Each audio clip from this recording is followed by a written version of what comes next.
welcome to the premiere first episode of HearthPod StoneCast. I'm Silversire, and this is... My name is Not Bad Travel, but my name is also just Willem.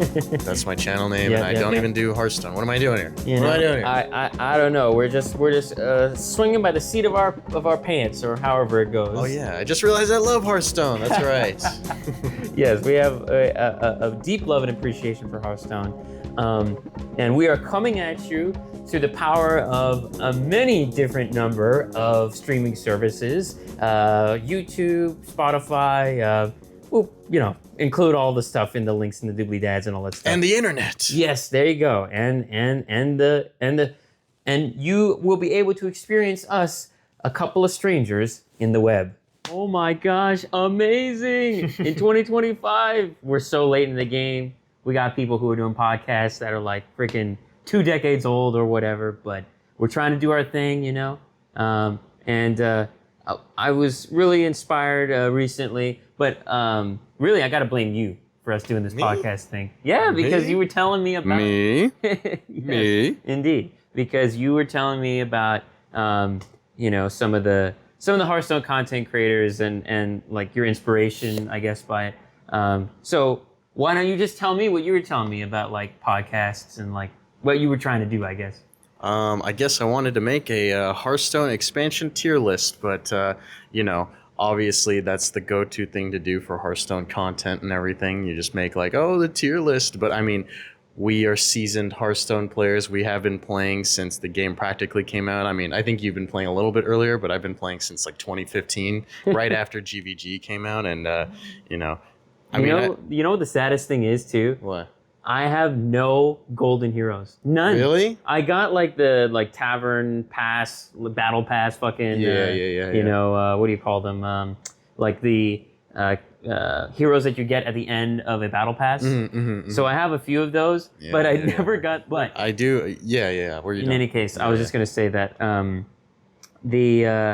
the Hearthstone experience has been about more than just like winning games or losing games. Yeah. You remember we would do games where we would just play, 1v1, and it wouldn't even be like, there would be no stakes involved. It would just be like, we want to try it out. Yeah. And I feel like that's the spirit of Hearthstone, you know? Yeah. I mean, I guess we're not like noobs or anything. We both have gotten to Legend multiple times. How many times have you gotten to Legend? It's got to have been at least...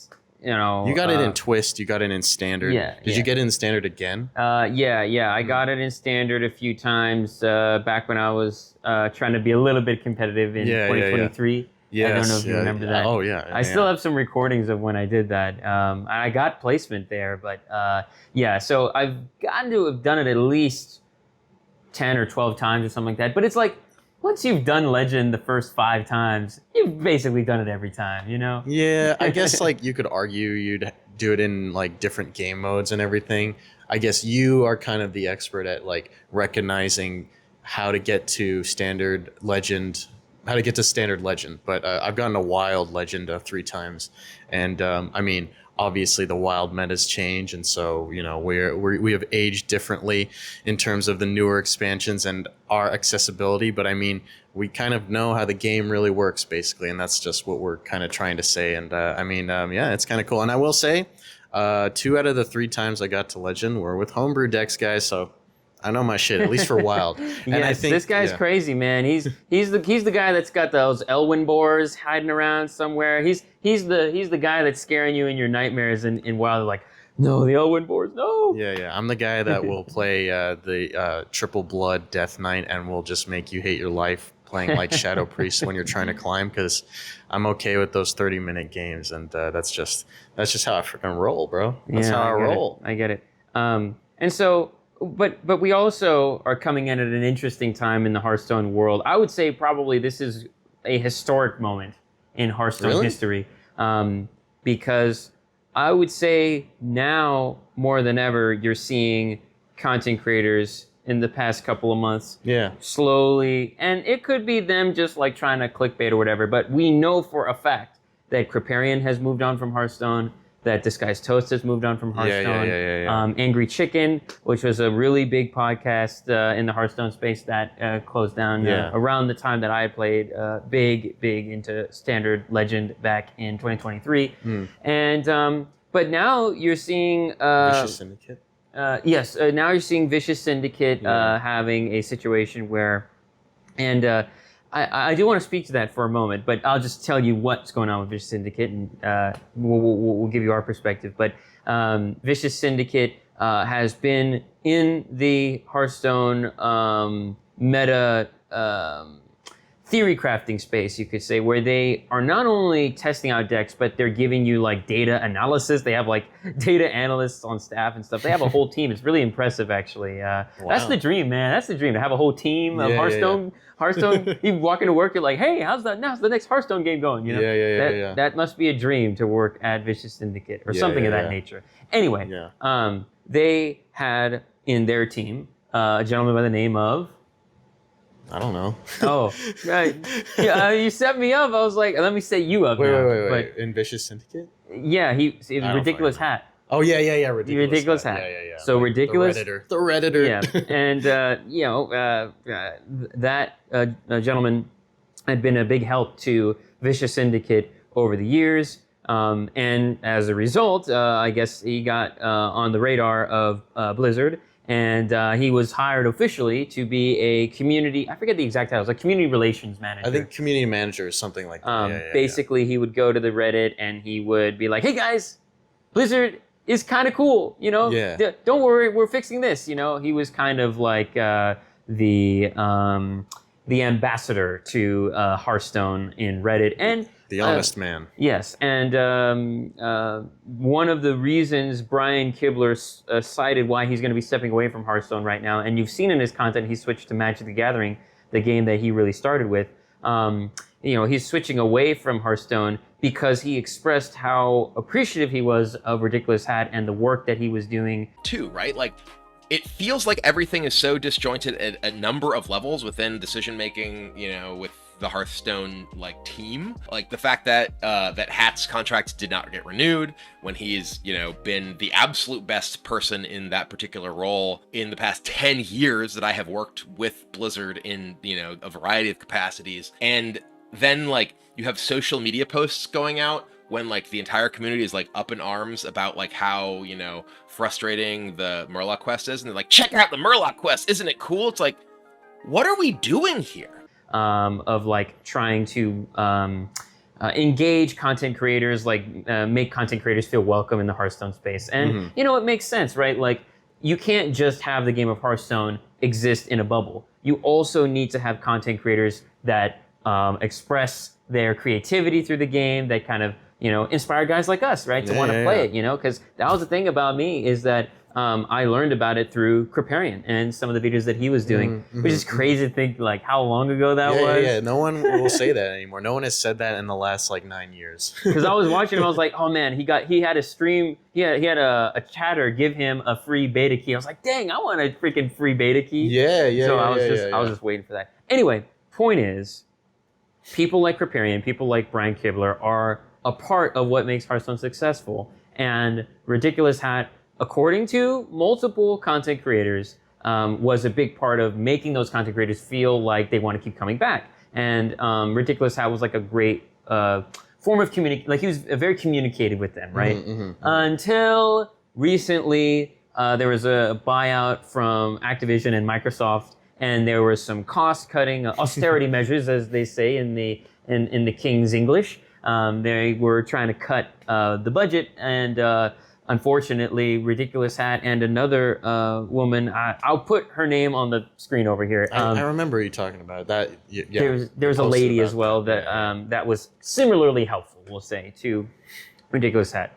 So all this to say that in response, Vicious Syndicate works really, really, really hard to present data and information, not all of which is appreciated, but at the end of the day, like, it is a really good thing that they do for the community. So as a response to the fact that Ridiculous Hat has been helpful to them and helpful to the Hearthstone community in general, they've decided to, I guess, cancel their regularly scheduled data report and things of that nature. Yeah.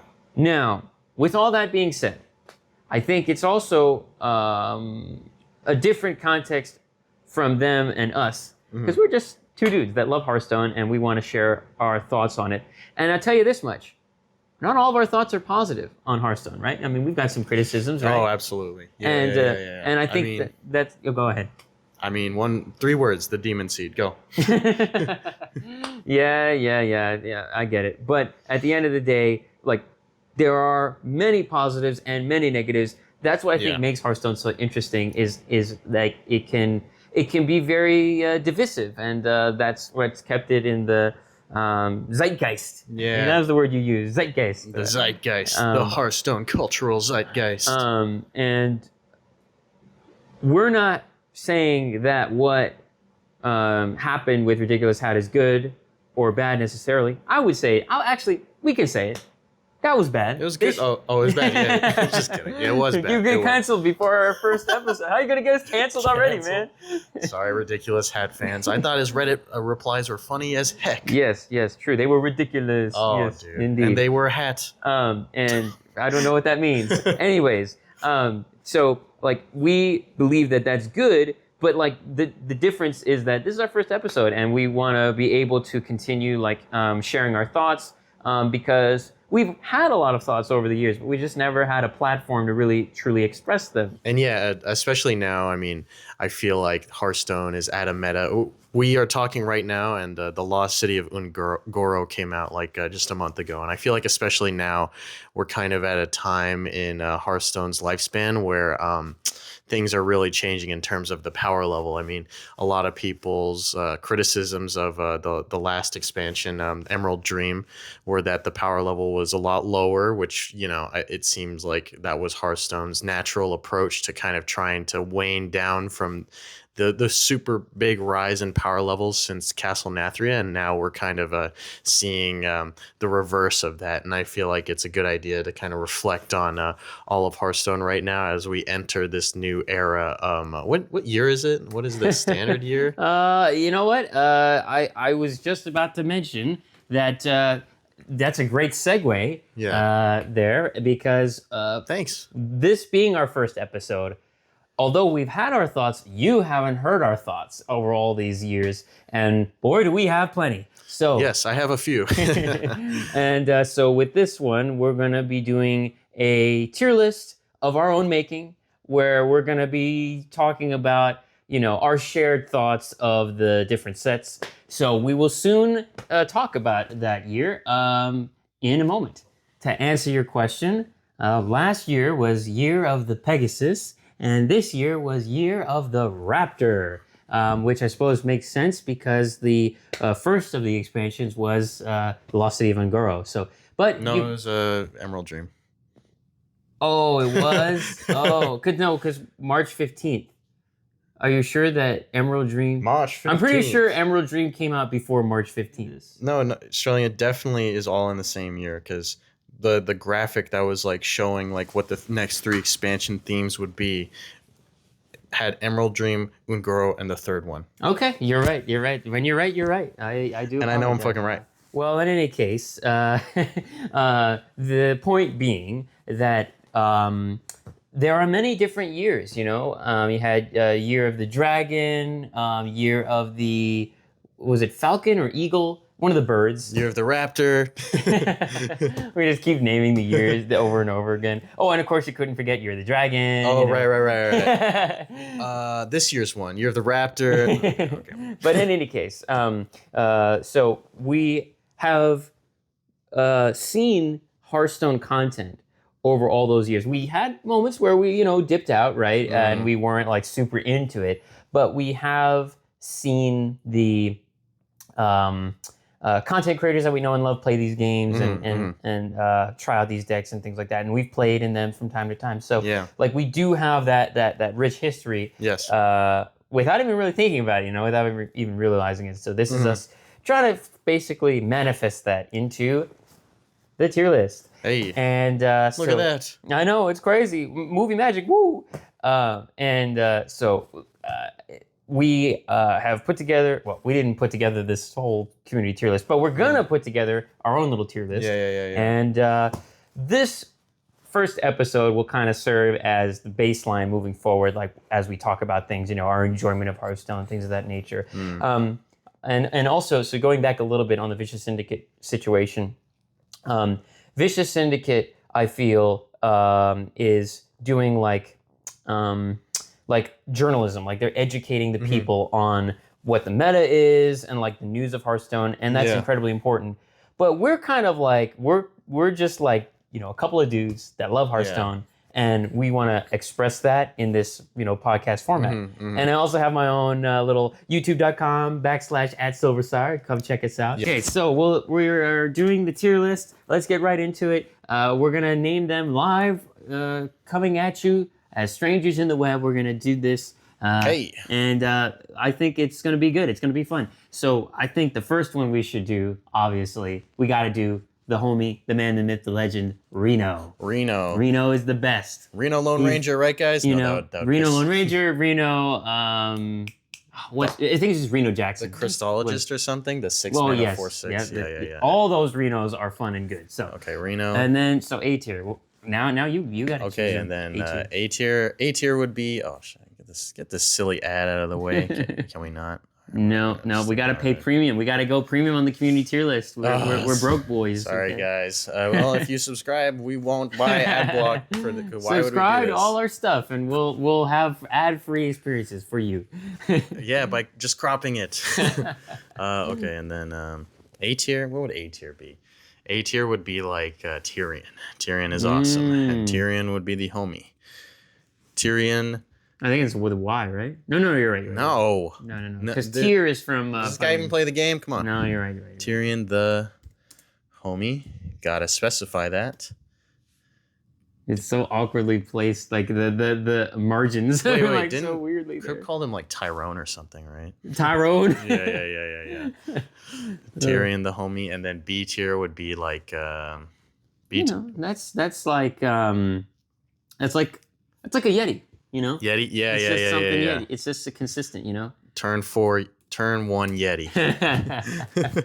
Yeah. And then isn't that crazy though? Like just how the power level has changed. Where like you had turn 1 Yetis, and now we've got all kinds of crazy kooky stuff going on. Yeah, everyone's posting on the Hearthstone Reddit just like, what's your turn 2? But like, I don't even like that meme because it's just like, yes, let's just show how BS the turn 2 opening gambits are for the game. Come on, guys. Right. That's something we'll talk about. Probably not. C tier, that's like you're talking about a card that is like barely sees play, but is like kind of unique. What's that one boar that I got? That legendary that's from Death Knight. That's like it dies, you get a 9/9 boar. Oh, Cage Head. Yeah, like Cage Head kind of is like the one of those cards to me because it's like an OTK deck can be made out of it, but it's like really niche. And when you're a free to play player, you get a legendary like that. You're like, what the? It's a legendary, I guess. Oh, and C for Cage Head. I see. Cage.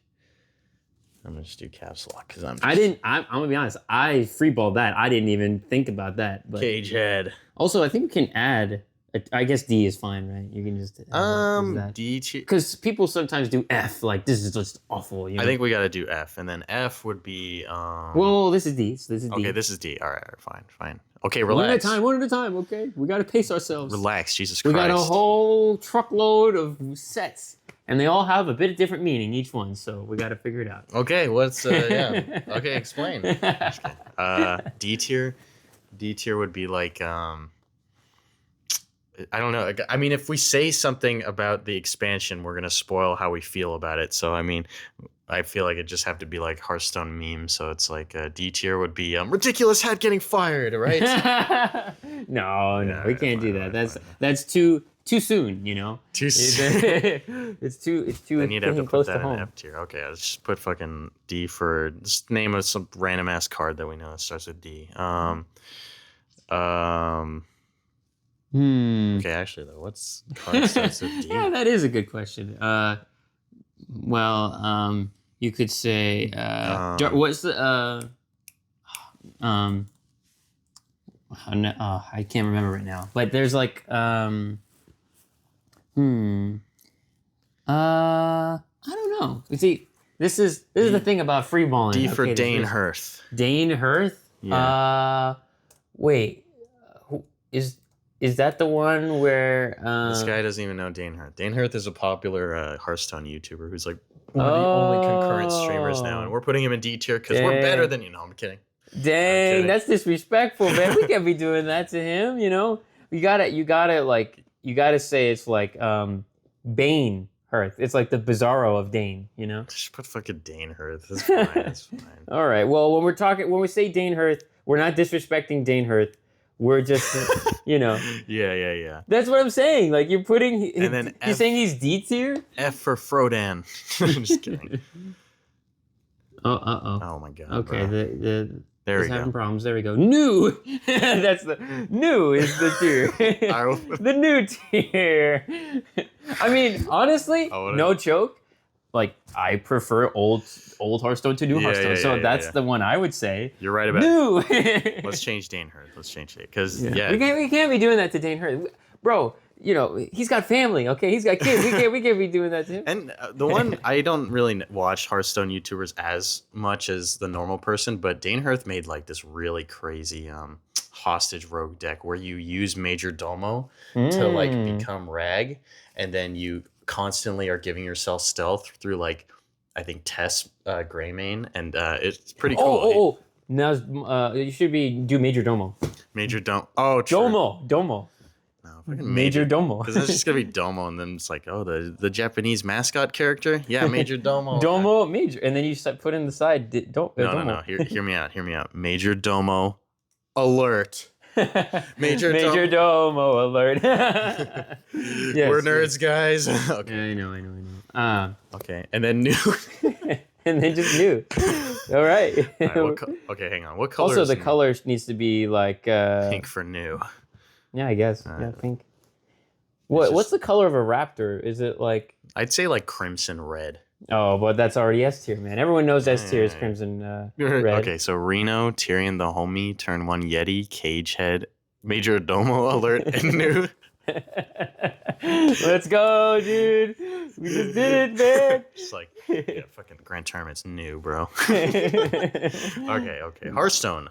All right. The game. The whole game. I guess, usually sometimes people separate classic and basic, because I guess technically, like, they're somewhat separate now that they, like, changed the core set and everything. But we're just going to include it all as an all-inclusive thing, you know. Yeah, just the base game, like, you know, the tiering. When it first came out. Yeah, everybody only had, like, one legendary, right? And then there were a bunch of neutrals, all the dragons and stuff, Deathwing and everything. And, I mean... I will say we're looking at these expansions contemporarily, right? Oops. Like the power level of that. Dang it! I gotta play the video. It's okay. We could just talk about it and then put the green screen up, like when we start to actually use the tier list. Yeah. That's true. Okay, so basically, then we have to keep it playing. No, that's what I did. Oh, okay. Nice. Okay, and then. So the base game of Hearthstone, I mean, are we viewing this contemporarily, or are we looking back on it? Current power, I'm saying with the current power level of the game, are we ranking them that way, or are we looking back and just ranking it by how it was at the time? No, looking back, because at the time it's not really fair because all these would be shitty. I guess. That would kind of that would be interesting though. It would, but I think that my passion for Hearthstone comes from that you just said. You're reminiscing. The fondness of the contemporary experience of the thing, and so that's why we're putting this in new. No, I'm just kidding. But because the thing about Hearthstone that I love so much is how it's an experience that is positive in many different ways. Obviously, as I said, like there are negatives too. But when I am like kind of like bored or I want to just like flip something on, I'll flip on a Crib video or I'll check out Disguised Toast and like looking back at like when Disguised Toast talked about how Dr. Boom was like just some like random freaking NPC and then Dr. Boom now has become like a major staple in the Hearthstone lore. In the lore. Now he sucks. Not in the actual WoW universe. But anyway, point being that I really like the fact that I can look back. And so that's why I think this podcast is really cool, because like this will give us a chance to kind of, maybe do something like that for someone else who's going to high school right now and they're like, I'm trying to look for a game that's like kind of interesting, and then boom, boom, boom. Yes. So, sorry. That was a lot of pontification. Here's how I would basically summarize the Hearthstone Classic and basic, like the beginning of Hearthstone. It was the like founding document of Hearthstone. It was like the blueprint for everything. It was perfect. Think about it. Down to the last minute details. No, but seriously, think about it. Miracle Rogue, Ramp Druid, Token Druid, Zoolock, Control Warrior.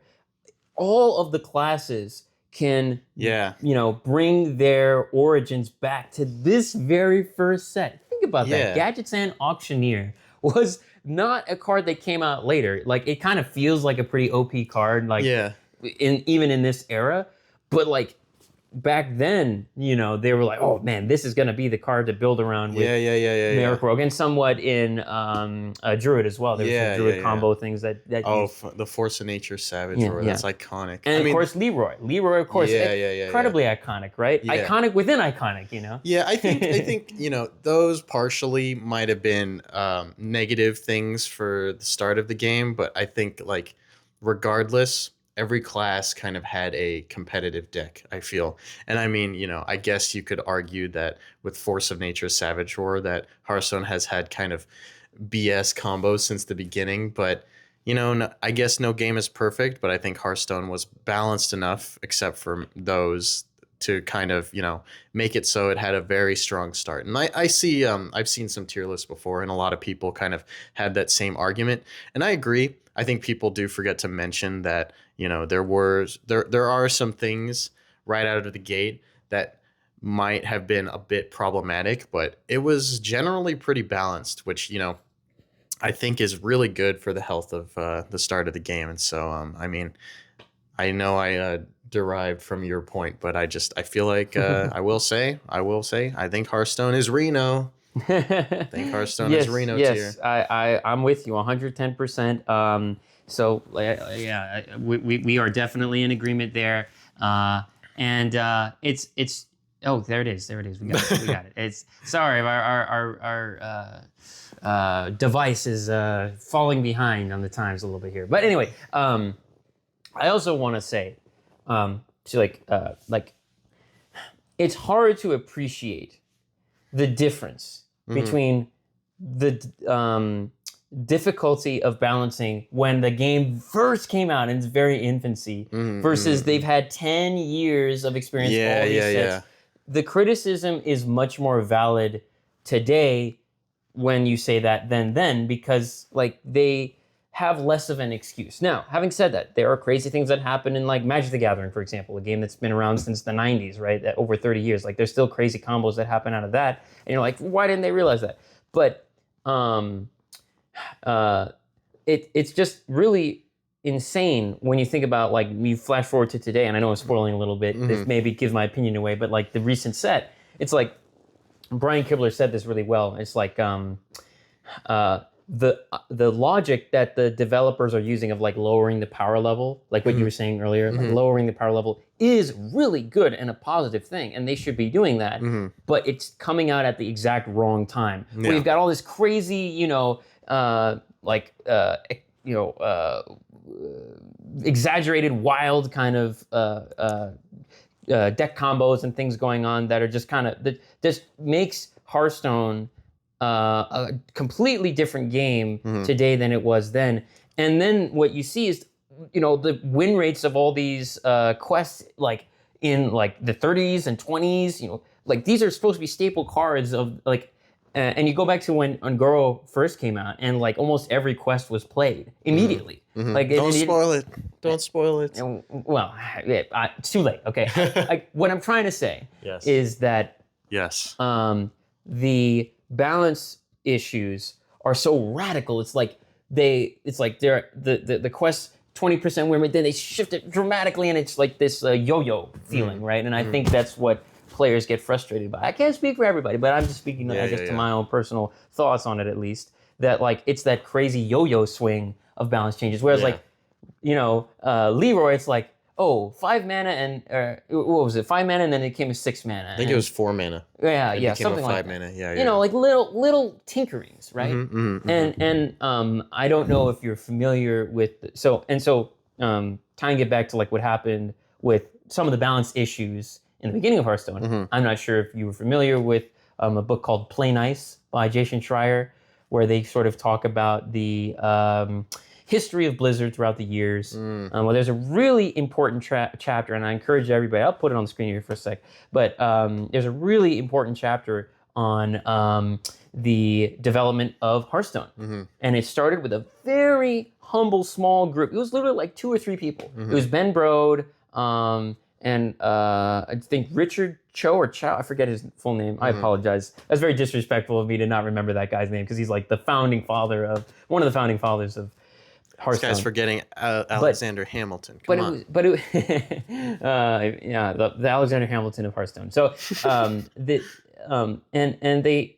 in the book, it's described that like they had such an uphill battle because they're like, why are we spending resources on this tiny little Hearthstone game when we could be spending?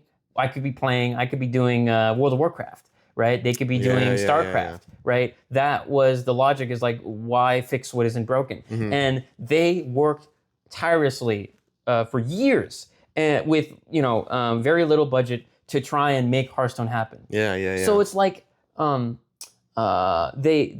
really, it's kind of like the difference between Apple and the garage when Apple was first made versus like Apple today. You know what I mean? It's just not the same dynamic.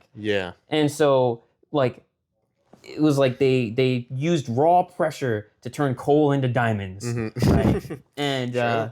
So like from that lens, from that perspective, it just makes those balance changes like, okay, that's understandable. Right? Whereas right now it's sort of like they're just like, oh, let's switch the levers, let's see what's going on. Like they're kind of autopiloting. And they're just like, let's see what's going on. You know what I mean? Yeah. In some way, I do think that the team does still try to make educated decisions on how to kind of, maneuver the game. Yes. But yes, I think the quality is much different, compared to back then, because these were innovators. They kind of knew the core of what Hearthstone needed to be, and obviously it's being handled by a much different team now. But I just think there was a lot of. There's a bit of genius in Hearthstone's origins, I will say. And, even some geniuses make mistakes, I guess, and it might not be, completely perfect, but this was the lifeblood. This was, the core of the game. And there you go. Core. Hey, oh.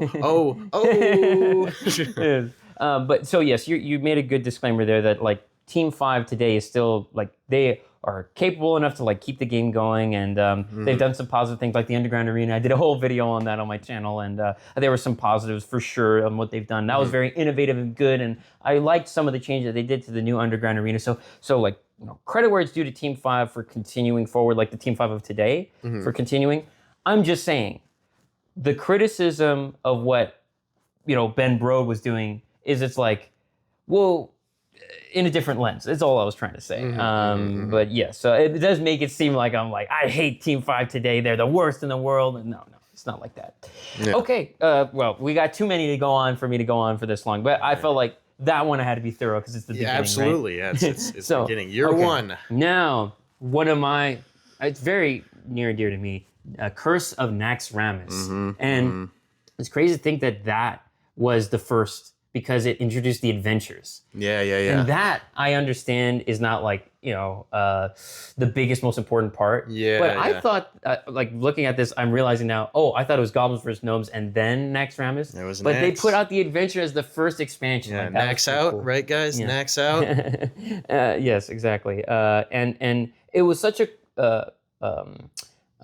fair and because Hearthstone's free to play. It's like it was a fair concept to the consumer that, hey, you'll have to pay this direct price or pay through this in-game currency, but not only do you get the cards, you get what cards you get, Yeah. but you also get a really cool little adventure that we put together. You gotta fight for it. Yes, exactly. And that really made, and even to this day, Rawrin is putting together challenge videos of that from a mode that came out way back in 2014. Yeah. So, I mean, and Naxxramas just introduced a lot of really solid cards. Some might have been too solid. Yeah, that's true. The Undertaker was not the Undertaker, but wasn't that the name of it? Undertaker, and then the Undertaker came out later on. Way later, in a much worse expansion. Oh, I'm sorry. Yeah. Oh, spoiler! I mean, yeah, that is the A common much thing. worsely considered thing that we'll maybe talk about.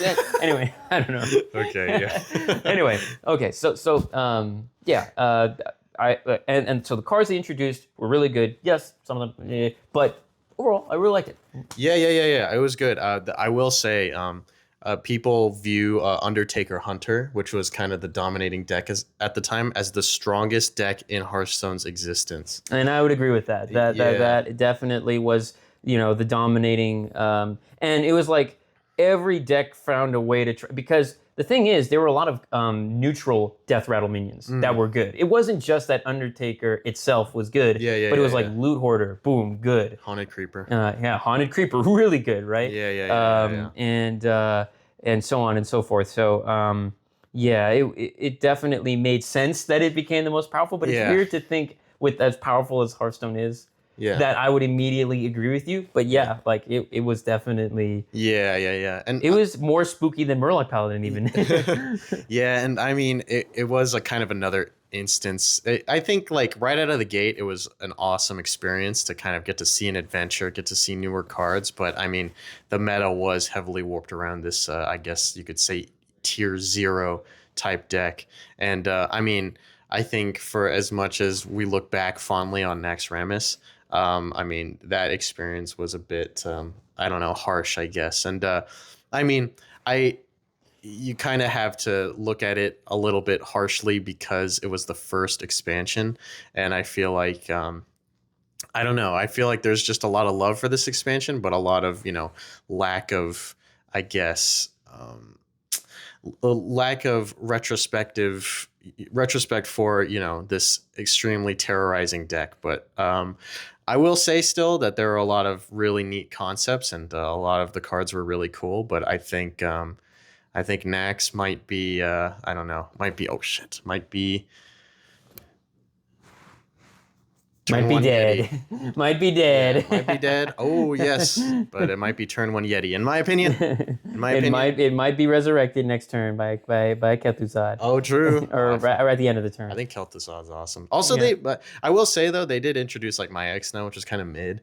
They introduced like but that's the thing is like that is an example of a legend. Oh, sorry. Go ahead. Yeah. Sorry, no, it's just finish what you're saying. I was gonna say like my X is an example of like what I would say Lost City Turangar was criticized for, where it's like the power levels.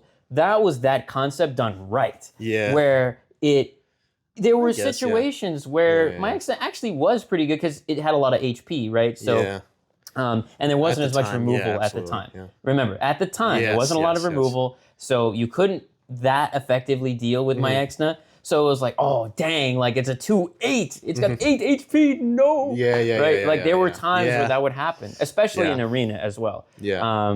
I will apologize. I kind of got to take my lens off of viewing all these expansions from current Hearthstone because I experience a lot of these cards in Wild and how annoying they are. But I'd say back then they were a lot more lackluster. Like Poison Seeds was whatever, but oh my god, in like 2023, Poison Seeds was the most annoying card of all time in Wild. But I will say, I'm not letting that alter my opinion of Nax. But I don't view Nax too well now, both currently and contemporarily. Yeah. But I will say it was just amazingly creative, and I think it was just awesome. And I think a lot of the cards are still really great.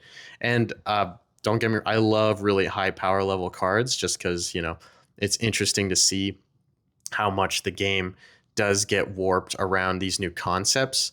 Although this was just, I think this was just a little whack, to say the least. A little whack. I would also say though, like, and this is this has nothing to do with like the actual gameplay cards of it, but it's hard to describe. There's a je ne sais quoi about it, but like when Curse of Naxxramas first dropped and all the content creators were playing it, right? Yeah. Like, this was probably one of the most popular moments in Hearthstone history when it dropped, because everyone was like, "Oh, I got to figure out the deck to beat, the Lich King." Yeah. And what would happen every time you would play a different deck? There'd be a different way that the Lich King would sabotage you, and it was Not the Lich King, Kel'Thuzad. Oh yeah, you're right. Apologies. He's the servant of the Lich King. Yes, he is. I mixed it up. Well, actually no, but I'm talking about when like you would play. I'm pretty sure you'd play against Death Knight, the Lich King, and you would get silenced. Like silence the priest. That was Knights of the Frozen Throne. Oh, okay. I'm this guy. But yes, though. But my logic still applies though that like there were these little jokes that were again, it has nothing to do with like the cards or like the quality or whatever. So I know it doesn't really like impact this, but no, like I'd say it would. Yeah. You know, it's like the vibe or experience of it was like, oh man, Hearthstone's so cool, and like with it, you know, they're with the cool kids. You know, Hearthstone's like the cool. Like that's what it felt like when it dropped, because like. There are times where a piece of media breaks the fourth wall and it doesn't work, and you're like, this is so cringe. Yeah. But when it does work well, you're like, oh, that was pretty good. Yeah. And this was one of those breaking the fourth wall moments that was like, okay, that was pretty sick. Yeah. You know what I mean? Yeah, I think Hearthstone is one of the best like cinematic games. That's why I love it so much, because it feels like every match is kind of like a movie a little bit. Yeah. And definitely the adventures encapsulate that. And I think Curse of Naxxramas was done artistically and graphically like super well. I mean, the whole game is, but you know, especially because like at this time. Yeah, bring it on, you sniveling oaf! Equality? Not on my watch! The end is coming! Doomsayer, you think you are so clever. A military quarter has failed me! It's so hard to get good help these days. Because you compare to like what the new Team 5 did with that concept with like the books. Yeah. The books of heroes, the books of mercenaries. Oh, yeah. And it's like, that didn't really feel like it had like the same whimsical energy that Naxxramas or that Knights of the Frozen Throne did. You know? So it's like, it's not that it's bad, it's just different. Yeah. Right? Because like if you really like World of Warcraft and that lore, then you would have really loved those Book of Heroes and Book of Mercenaries. Yeah. But yeah, it's just, like I said, like it just... it was a good first introduction to like, okay, this is like the expansion. This is like how we're going to continue to like build on, and like this was a good way to do it. Yeah. All this is to say, I agree with you that it does deserve some criticism, because The Undertaker, man, that was some BS, man. Yeah. But I would still also say that it was legendary. And so with that, we should just do that for A tier instead of Reno. Legendary. Reno should be legendary. Reno is legendary, guys. Okay, well, I was going to say Tyrion the homie. Tyrion the homie? Because that's what I meant, is that Tyrion is legendary, you know? Tyrion the homie, huh?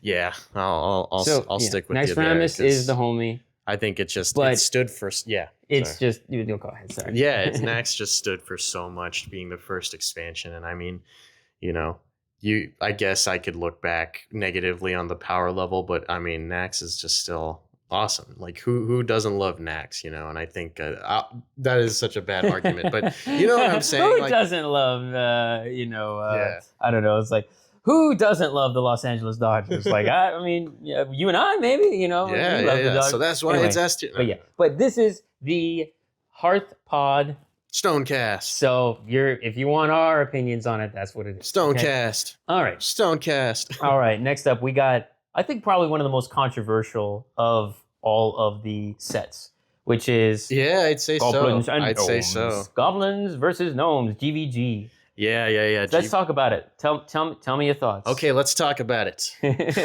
Yeah, I mean, GVG was just awesome to experience because it was the first, big ass expansion. How dare you? Oh, you're the worst Hearthstone fan ever. You like Goblins versus Gnomes? It was awesome. All right, guys. Okay. I'll say it. I'll say all the fan service. Piloted Shredder is BS. Dr. Boom sucks. But I mean, it was cool. It was really cool conceptually.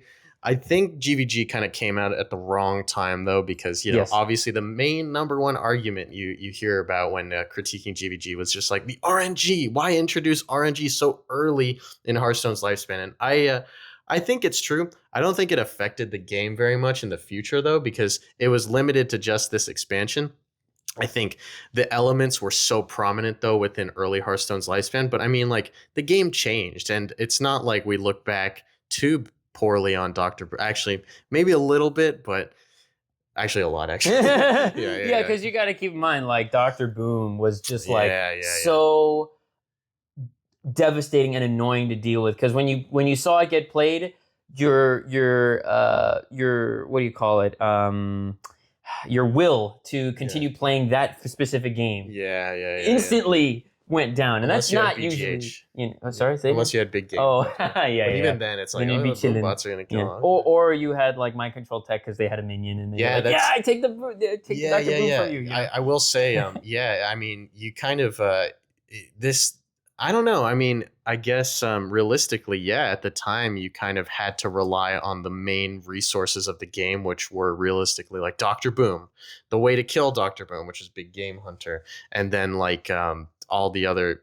Then you just played the rest of your deck, but then you also had like mind control tech, and I mean, I don't know. I mean, GVG. Now that we're talking about it, it really was a little bit polarizing. Everybody ran Piloted Shredder, everybody ran like, Dr. Boom, a lot of the card, a lot of the game wasn't stale necessarily, but you saw all the same cards pretty often, and you kind of had to work against that. But people still liked the game because Hearthstone was new, and you still had the supporting sets. But like, I don't know. I think GVG kind of gets worse as we look back on it, just because of how much the game has changed positively, and GVG kind of was the furthest from the variety that we expect in Hearthstone today. But I mean, it also, there were only 3 sets to work with, but yeah. So important to note the context of this. Number one, the Hearthstone devs create expansions like 2 or 3 sets in advance, something of that nature. Oh, really? So, for them to make the Undertaker decks and see how devastating that was to the meta, and then immediately they drop some of the most devastating death rattles we've probably ever seen in the game of Hearthstone right after that. Like, give us a set or two to breathe here, So I think that was like a factor for sure, is that like the death rattle power level just went up with that set. I think that's number one. Number two, it felt like the keyword mechanic they introduced was really well said. What you said, like they introduced RNG, like that was sort of the mechanic. Implosion. So it's like you look at like Grand Tournament, they do like Inspire or like these other interesting ones that have happened throughout history. All the different Rush. I think Rush was like a really good keyword introduction, and like the keyword introduction of just random is controversial because some people like the game of Hearthstone as that is. That's just like fun and wow, wacky, woo. It was, like one of my favorite like cards of all time is Whizbang. Because it's not the best card in the world.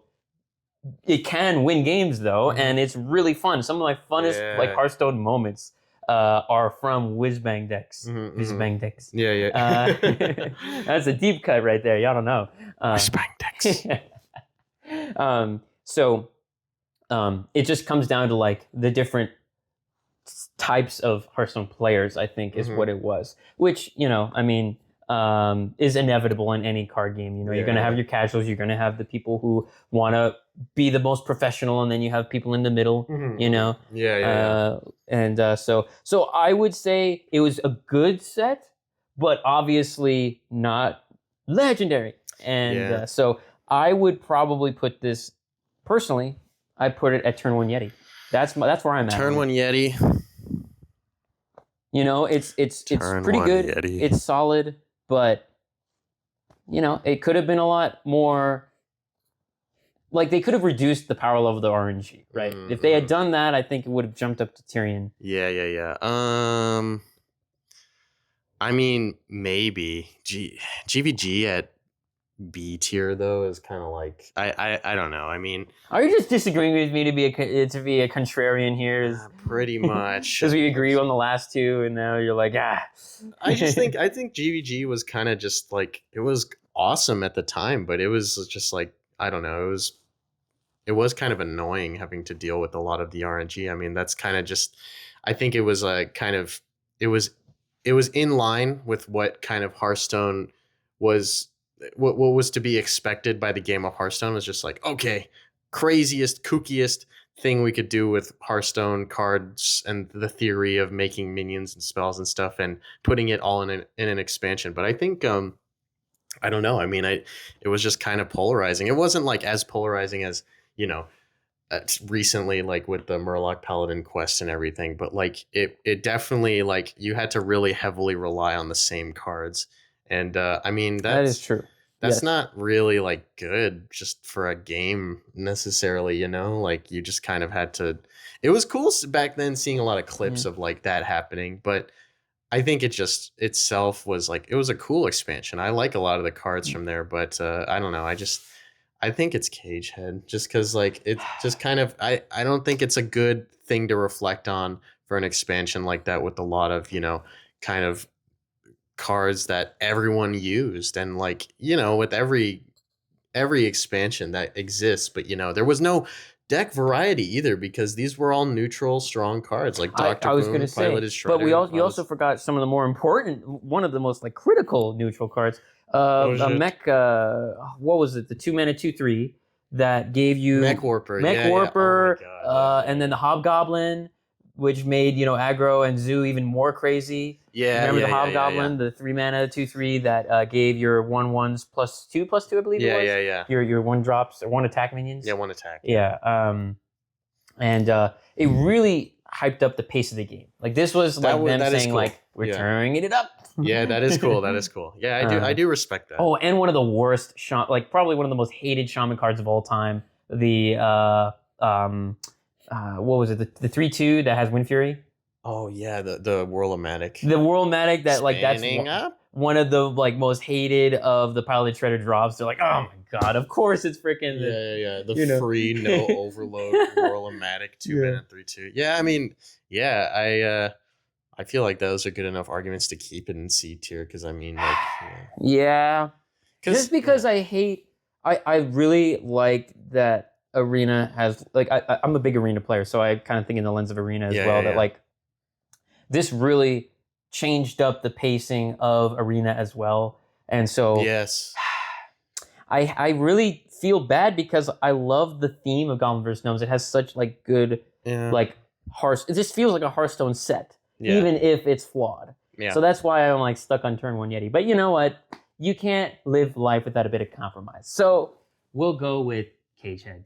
I'm gonna be real with you. Like, yes, I am definitely compromising because I think I would have put GVG in D tier now that we've kind of talked about that more. Dude. So I was at B, you were at D, and now we're at C. Yeah, now we're at C. A. All right. I think you know, I would. There is a reasonable population that would still be angry at that, like me. All right. So now we have a real special one, an interesting one. 2, 1. Blackrock Mountain, a Hearthstone adventure, guys.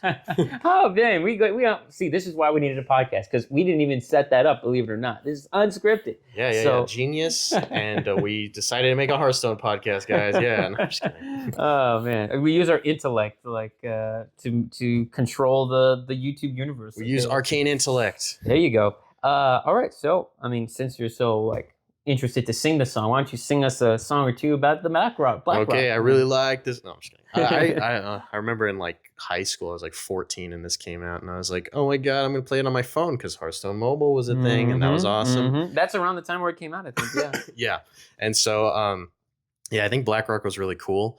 I think it was a little bit weak though in terms of just like, I don't know, heavily impacting the game. I mean, like the good cards were just good cards, but like they didn't do anything crazy. The only things that did stuff that were crazy were shitty, like Major Domo, you know. But then, you know, you also had what were the other legendaries? Like there was Major Domo. Did you already see Karazhan? Oh, there's Rent Blackhand, which did like nothing. Yeah, yeah. If you hold the dragon, get rid of one legendary, which is like, you know, you're playing against aggro. It's like the most useless card anyway. Yeah. And then there was I can get rid of the Leroy, which is going to kill me that same turn that it gets played. Okay, great. Yeah. Then you know, as Ben Brode says, you can't have good cards without bad cards, right? Yeah. Or he said something to that nature. It's just this expansion mostly had bad cards. Unfortunately, I think that just kind of was where it was at. I mean, the good cards were like Emperor Thaurissan, obviously, which was like insane, and not even like. You could just run him in every deck unless you were aggro or something, and then like Flame Waker, the mage one. That just wreaked havoc. Tempo Mage just like started taking over there. Yeah. And I mean, I don't think it was like annoying per se, but it was definitely like it was just like an adventure, and it was cool. You know, I love Blackrock Mountain. It's one of my favorites, but I have to be real. I mean, it wasn't. Like, you know what? I'm with you. It was an adventure, and it was cool. Yeah, that's a really good description. I feel like of Blackrock, and I think we put it in. I mean, hey, I didn't even get my thoughts, man. You didn't even get my thoughts. Hey, how's it going? Okay, yeah. I hope that did not destroy the ears of our viewers. Because remember, this is going to be mostly audio. Ears of our viewers. Okay, so my thing, though, is it introduced, I believe, what's that card? The 9 mana, 8/8. That gave Nefarian. It got you Nefarian. And wasn't Ragnaros? Was Ragnaros core or was Ragnaros in Blackrock? I'm pretty sure Ragnaros was Blackrock, and then they made it later core. Core didn't even exist. Like Wild didn't exist at this time. No, I know. That's what I mean. There's core Ragnaros retroactively got sort of put into the core set. No. You had to craft everything at this time. There was the legacy set was all you got, but you had to craft everything else. You didn't get any free legendaries. I guess nothing. You didn't get anything for free. Okay, so I guess cards. Ragnaros was separate, and then they made Blackrock sort of talking about Ragnaros. Yeah. Okay, I'm trying to think then. Like, what are some good legendaries from Blackrock? The legendaries were Thaurissan, Major Domo, Rend Blackhand, and Nefarian. Yeah.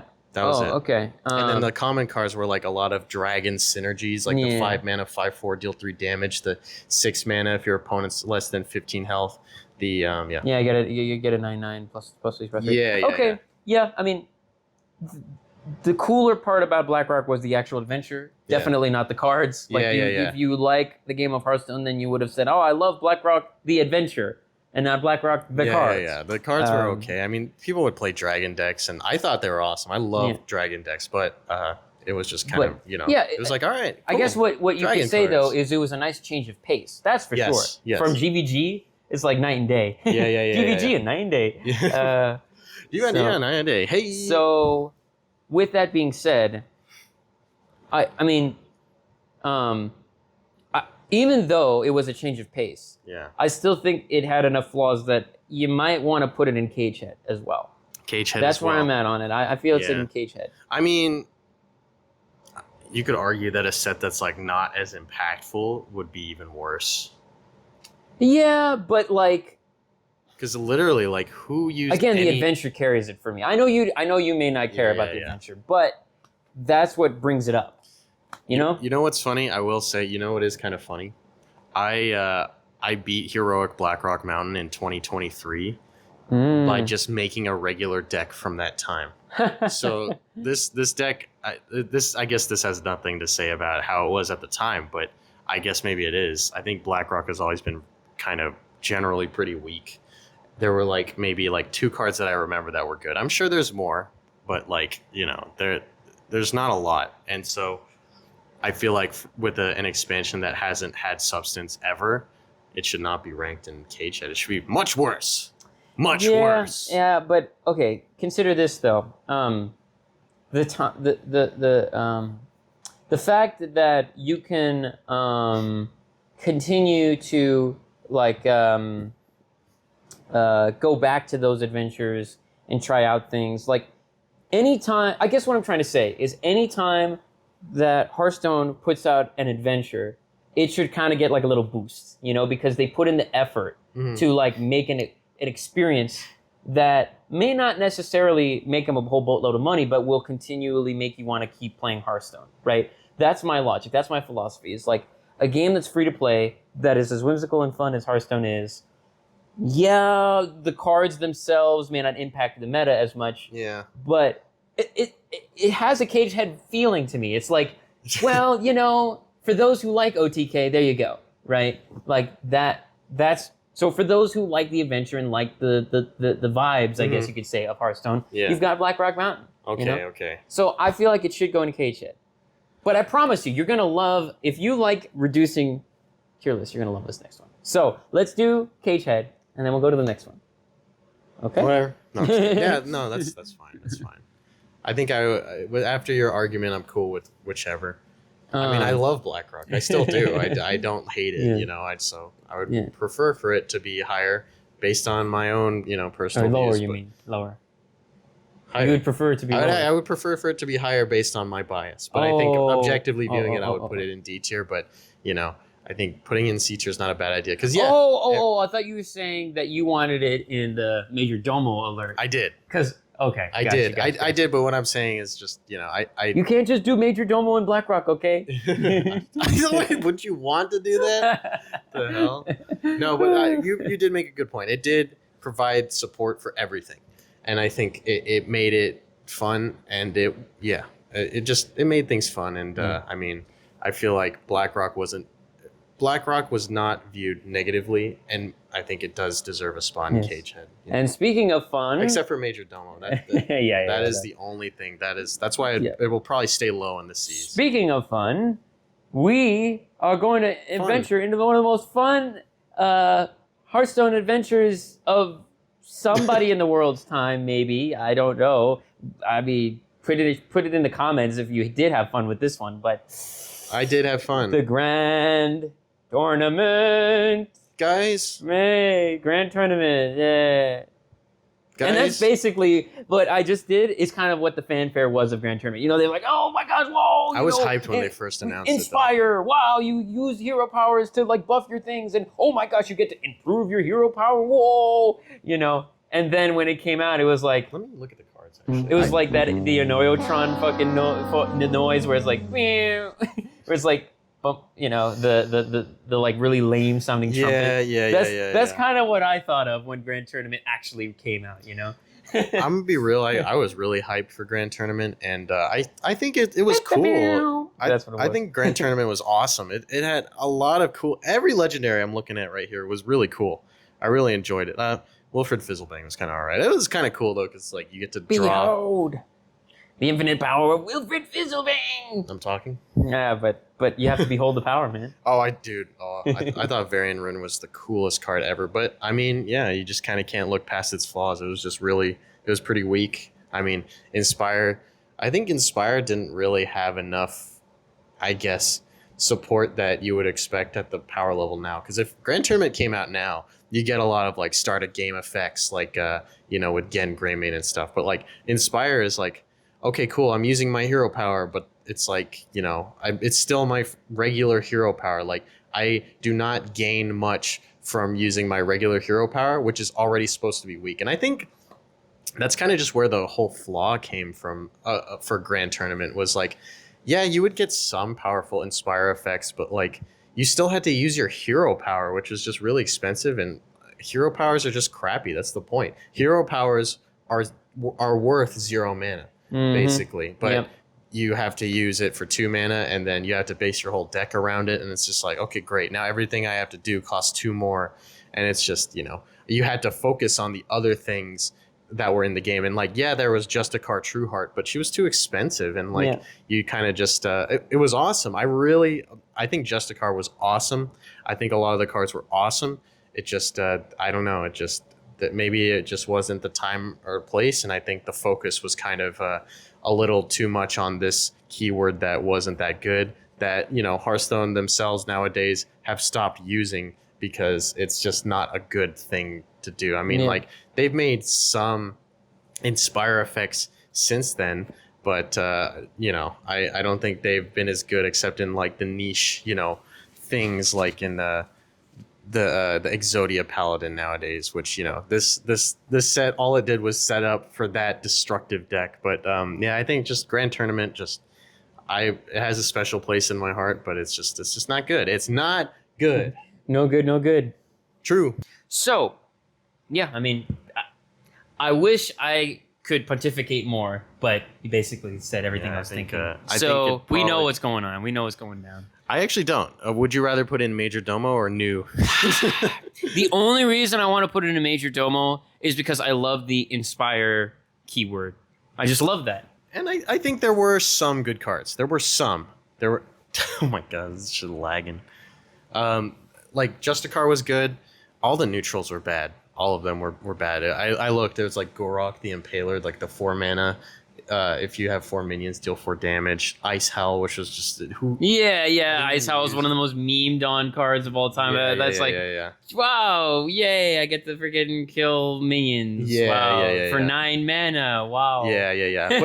But it didn't negatively affect the game. It just was bad. So I think that's why it doesn't belong in F. Yeah, if it negatively affects the game, I think that's when we go F. I agree with GVG.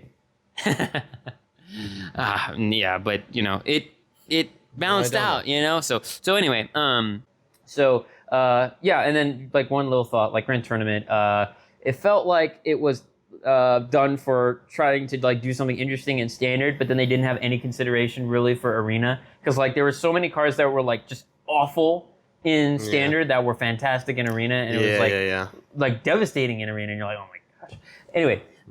So yeah, that's another reason why I'm putting in a Major Domo alert. Okay. Also, we forgot about the joust mechanic, which was just bad. That one was bad, and it just was not good.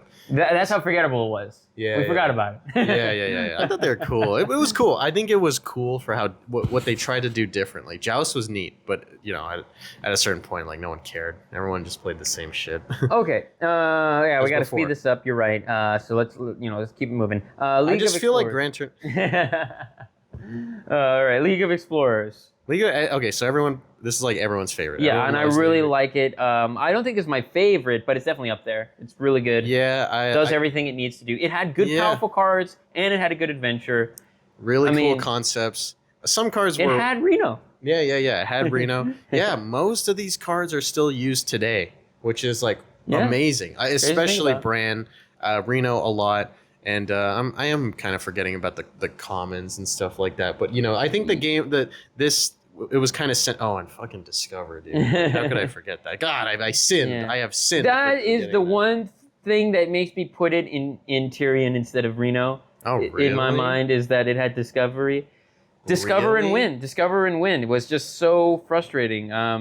Back then? You know, well, that's what I'm saying. Back then it wasn't, which is why it's Tyrion, right? But no, I would put it in Legendary because like back then it wasn't an issue. Nowadays it is, yes, but that's just because. But like it's like in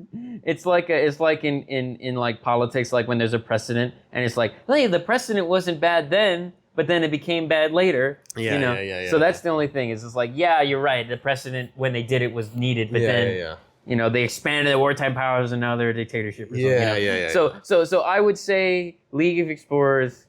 It's got Reno. Come on, we gotta do Reno as Legendary. We gotta do it. And I know we went quick on that, but like, what else can you say? I mean, there's just a lot of really good Hearthstone moments. Is it better than the base set though? That's a good question. I would say no. Yeah, me neither. So we can just kind of keep it there. Yeah, sure. I mean, I think it's just all around good. There was nothing really bad about the game, about League of Explorers. It created a brand new archetype that everyone loved, and I think is one of my favorites. I primarily play Highlander or no duplicates. Yeah, you know. I think also, to be fair, like we started out with like a lot of conceptual things because it was like the beginning of Hearthstone, but like now that we've set that up, you know, I think a lot of these sets are going to be quicker, right? We've already set that up, right? So we're not saying that. I mean, we're literally putting it in Reno, so you know that we love it. But like, you know, it's just solid. Yeah. It's good. I will say, you make a good point about the legacy of League of Explorers. I think it left a great, healthy legacy, except for Discover. Yeah. And I think that's the only flaw that kind of emanates from League of Explorers, really. I mean, I can't really think of any others because the only prominent concepts really were like the end of game effect of Elise and then the powerful spells from Rathram. I mean, Bran definitely created it, so you can't have like really omega powerful effects. But I guess there's still like I play Bran plus Patchwork all the time, and like it's bullshit, but it's like not the worst thing in the world. But I think League of Explorers it was just good. It was good. It was healthy for the game, mostly. But if you think about it, right, it's basically a 3-mana copy your next battle cry on each turn. So it's like a 3-mana spell that's like copy your last battle cry. When you think of it from that perspective, it's good. But then if your opponent doesn't deal with it, it gets out of control, right? And that's when it's a problem. But like a 3-mana spell that copies the last battle cry, think of it from that perspective, it's actually not that bad. Now, obviously, as time went on, things got crazier. I mean, you do get some crazy-ass wild combos where it's That's true. That's what I'm saying. Nowadays, Legacy, right? True. But I'm just saying, we're talking about like the history and like looking back and all that stuff.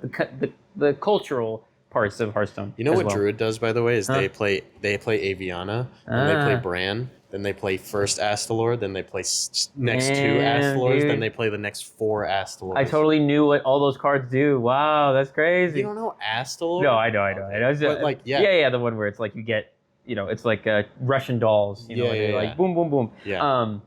This is why we teamed up here, because you're the wild expert and I'm the arena and standard kind of. Well, I wouldn't say expert, but I'm the this guy dude. Totally knows, guys. Anyway, okay.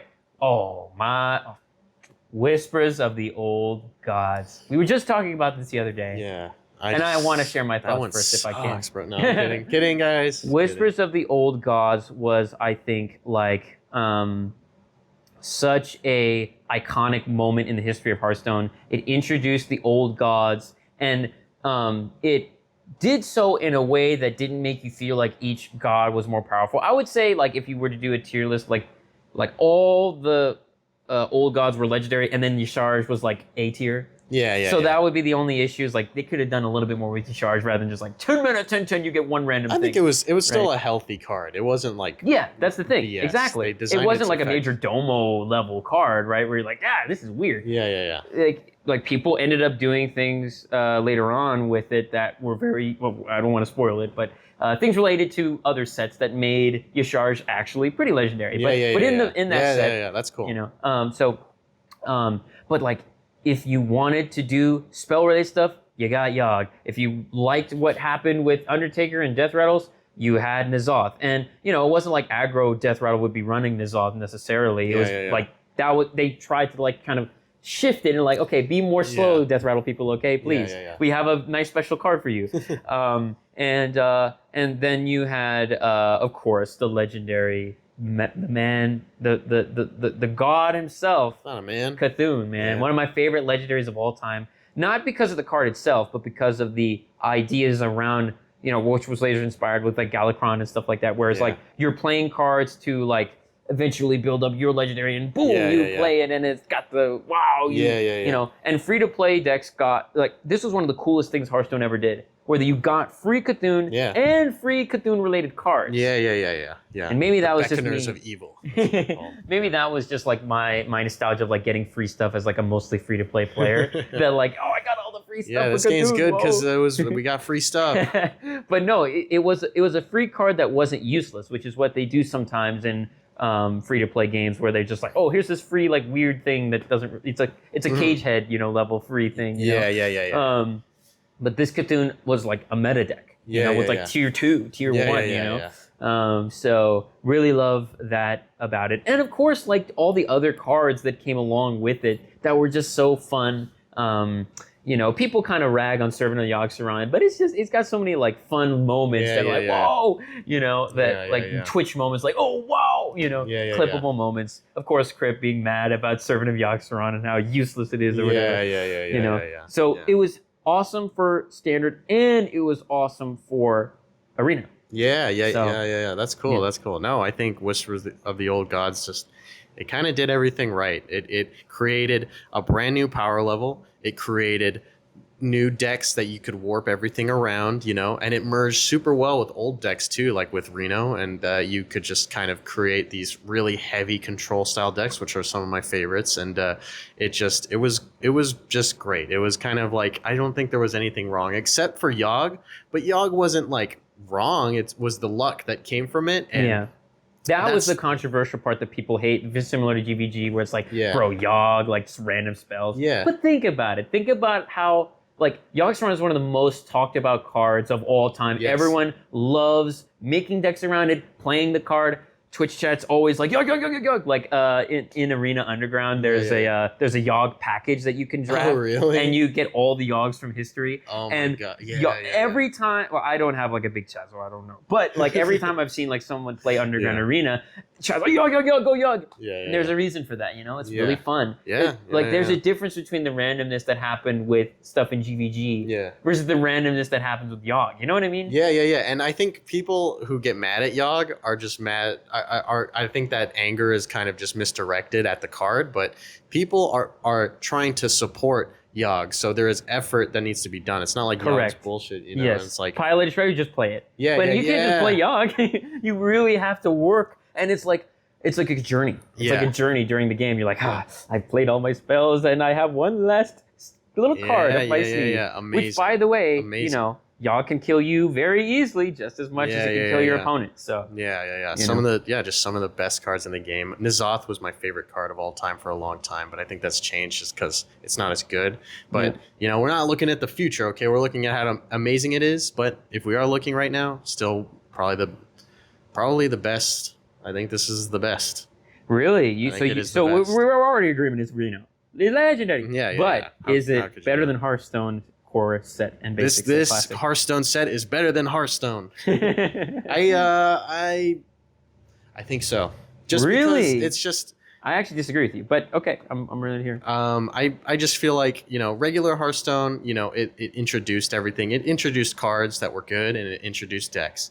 But this game kind of introduced I don't know, prominent cards that, you know, you could build your deck around that were just, I don't know, I guess like it just introduced something brand new. Which was, I think it was different, you know, because regular Hearthstone, you had good cards that created a deck, but these were cards that the whole deck surrounded. And I think it's fun. It's like Commander and, you know, Magic and everything. And I think it was just such a healthy approach to Hearthstone that I think it just kind of reintroduced Hearthstone itself. And that's why I feel like it's just, I mean, I think I'm also just biased because this was one of the few sets that I played consistently after it came out until the next one. But I think it was realistically, the reason why I think it's better than the regular Hearthstone set is because it was more fun, you know? And so. Yeah, I hear exactly what you're saying. And it's not that what you said is wrong, but it's like you say all that, you write a whole thesis about like all that, but then all you got to say is Hearthstone was first, but it was first. It set it up.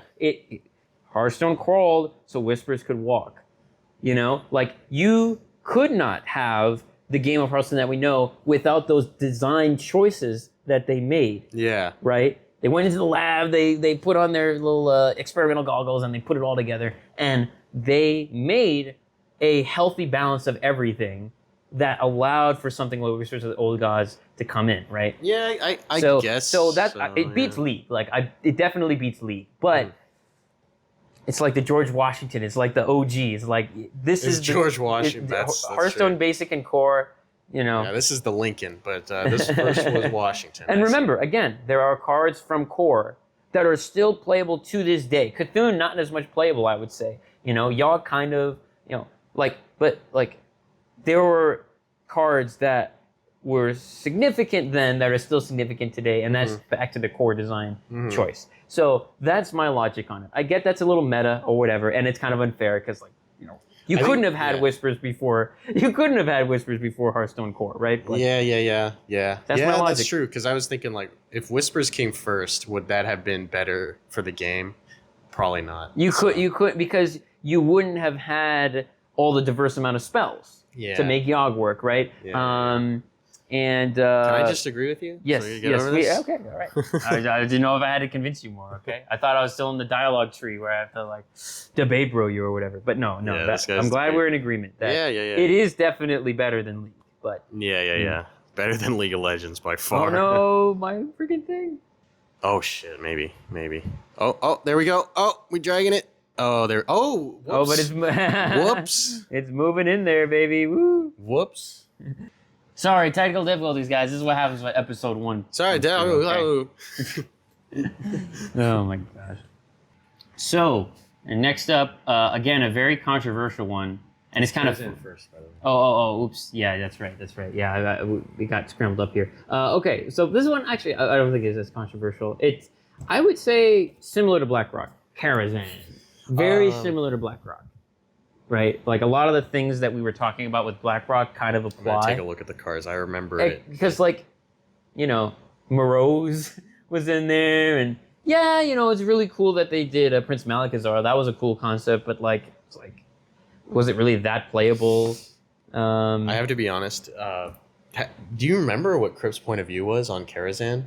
No, I don't. Crip fucking hated Karazhan. Dang, that's crazy. Because of Arena. Karazhan really screwed up Arena because of Firelands Portal. Yes, Firelands Portal messed it up, and there were a few other cards. One Night in Karazhan was, in my opinion, the poorest expansion in Hearthstone. The PvE adventure was the worst in terms of balance.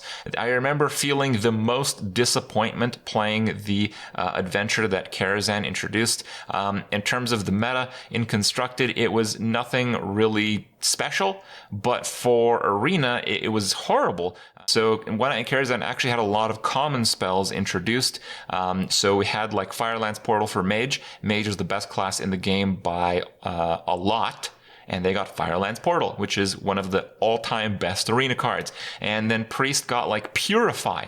This is when the community came in and were like, WTF Blizzard, why is Priest getting such a crappy card, especially for Arena, when it's Priest is the worst ever right now. Was that the one with the scroll as well? Or was that Skullman's? Scroll? No, the shifting, the one that where you played and get in one. Skullman's. Okay. Yeah, gotcha. Yeah, but then you want to cast a spell? I want to cast a spell. Oh, that one was Karazhan. Yeah. That's what I meant. Oh, okay, yeah. Sorry, that's what I meant. That one. Oh my gosh, the Pavel fucking situation happened as well. Where what happened? He was about to die, and then he played a thing, and then he won. Yeah. Babbling book. True. This kind of was a little bit problematic for random generation and stuff like that. This is what Goblins versus Gnomes problem was on steroids. You know? Firelands Portal, you get a random 6-drop, which could be a terrible one. It could be, what's it called? It could be, Wilfred Fizzlebang. Or you could get something insane, Remember Barnes? Yeah. Barnes as well. That was what I was saying about Yasharj. That's what I was referencing. Yeah. Is that Yasharj was an Omega turn 4, sometimes turn 3. You coin it out. Turn 3, coin it out. Boom, you get a freaking, 3-4-1-1 and a 10-10. Yeah. Yeah. Which nowadays is I could deal with that. Hey. Right. Yeah. But yeah. Exactly. At the time, just devastating. Yeah. So I remember when Karazhan came out, it was like cool. Some of the cards are just dumb though. It's like the 1 mana 2/2 for Druid, and that was all they got. Or they got one other thing, but it was just like, okay, cool. I mean, it was fun. I think it's just I think a lot of the fun was kind of put aside by just the what kind of unfolded from the commons, because the legendaries were nothing. I mean, Barnes was cool, but Barnes didn't aside from Yasharaj, it didn't really do too much. I mean, Barnes was kind of used in a lot of decks. Barnes was the most used, but Barnes was I don't know, had to have decks built around them. And I think that did kind of add to the BS of Karazhan. And that's kind of how a lot of people view it, is Karazhan was just kind of BS, you know? And like, it wasn't fun for a lot of people, especially in Arena. And then when you did try to have fun, like, it was cool, but they're also really weak. Like Medivh, you know, was like okay, you know. It's just I couldn't even think of a use except that like it gave every class a weapon. That's it. And then Malchezaar was bad. He was always bad, you know. And then Moroz was bad. He's always been bad, you know. And like just a lot of decks were like that. And I think Karazhan just has a horrible legacy.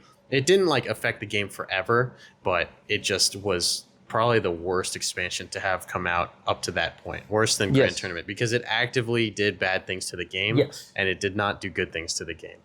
It sucks because, again, every time there's an adventure, I always want to like, oh, give it a plus, give it a boost.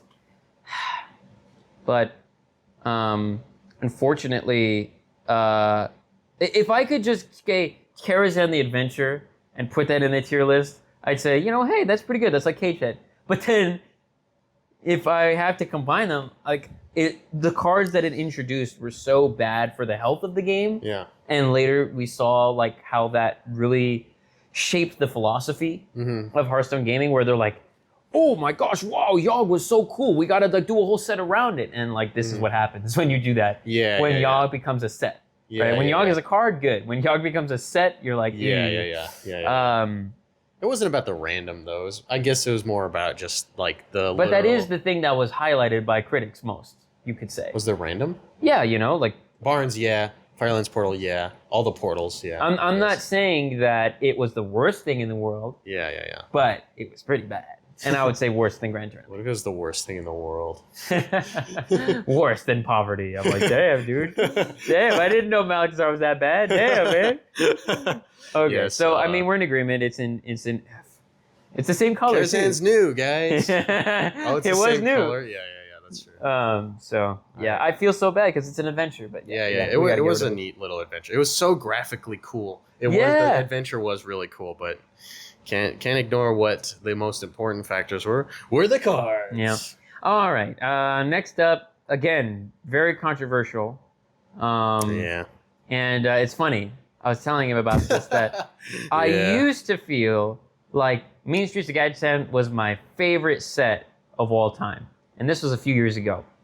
But I think what I was blinded by is that I love crime. Like Sopranos is my favorite. I love crime. I love crime. I'm a Democrat. I love criminals or whatever. I don't know. But I don't know. I was like doing a Donald Trump impression. A Donald Trump impression of me.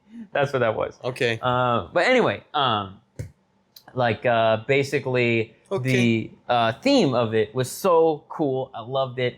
And it introduced some cool cards like Raza and Kazakus that related to Reno. And Reno so Singleton cool. was one of my favorite deck combinations. I don't know if I talked about it very much in League of Explore, but like I love Highlander so much because it's similar to like Commander in Magic, where you have to play the right resource at the right time, and if you don't, you lose. And so like it's a very like good type of deck, and Raza and Kazakus relate to that. Rasa. Having said that, Having said that, guys, I have said that, huh? I did say that.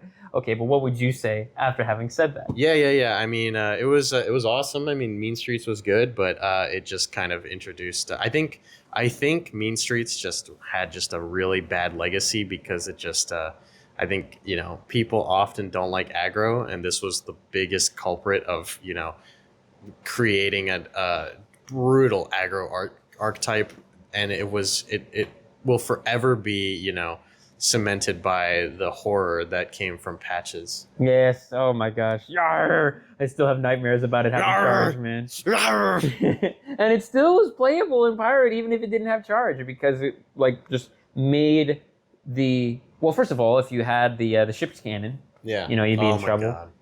It was just If you had ways to buff your minions, that was a problem. So just one of the most powerful cards in the freaking game. I mean, it was just crazy. And I got a golden patches, so I used that one, guys. And so, it was just it was brutal. And I mean, also Jades were really bad. Jade. Oh my gosh, yeah, Jade fucking Druid, man, in Arena could have been I mean, it wasn't always a problem, but when it was a problem, you'd be like, what is this? This is a scam. And this is scamming.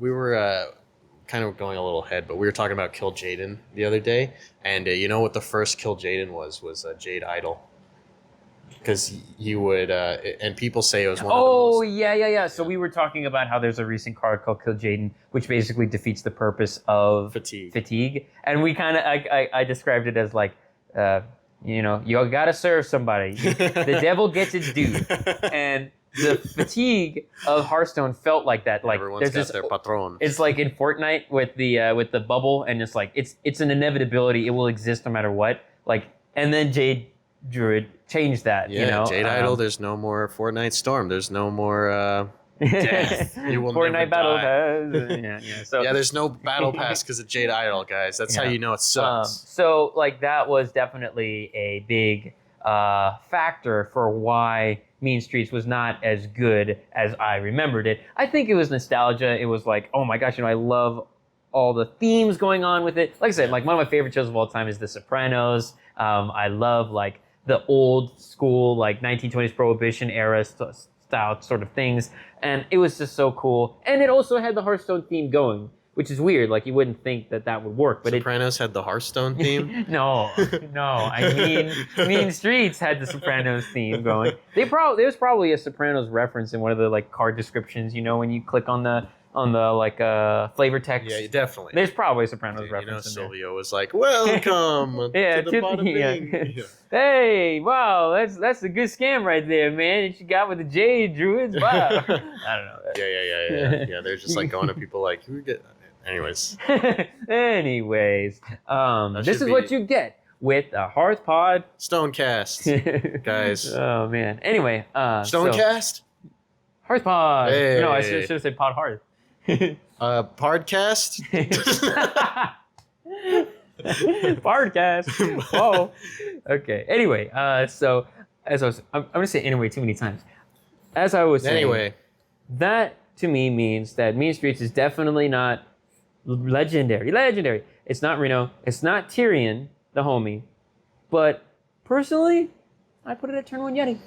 I know. It's caused a lot of problems later on. But like, Kazakus, man. Kazakus. I remember seeing Kazakis's like animation when you played him for the first time. He was the first card revealed, and oh my god, it was awesome. So and the theme of it too, like come on, the theme was pretty cool. I mean, also let's talk about the dual like theme part of Mean Streets. I feel like that's an important part of it. Yeah, I mean, that was pretty cool. I think that was one of the most unique things ever. And Hearthstone has not done that since then. And then they kind of did with the tourism later on. But Pearls in Paradise. I think this was, they executed it in the best way here. I mean, dual class cards are like cool for that, but I think it was obvious. It was a lot more obvious with the Mean Streets. And I think they did that really well. But I mean, like, it was just cool. It was cool. I mean, the thing people argue about for tourists in Perils was like that it kind of made things stale because a lot of the classes had the same cards. And yes, it was kind of like this, but there were only like 3 for each class. And then it created these, deck archetypes like Jade, like, Potions and Kazakus and Highlander and Hand Buff. And I think it was done well. And honestly, like Jade's, like, they were pretty like brutal at certain points. Jade Druid was just dominated, but like I think it was overshadowed by how like screwed up Patches was. And I think basically just my ending thoughts is that Mean Streets kind of did introduce like these pretty brutal archetypes, but it was just it was otherwise a pretty well done expansion. I feel. I mean, I don't think there were some power outliers. I remember the commons. A lot of people were shitting on them just because they were not good. But I think Mean Streets Watch the hair. Yeah. There's like such a weird gap where it's like you have a 4-mana 6/5, was it? Well, Or back 5 then mana, it was 6/5? 4 mana 6/3.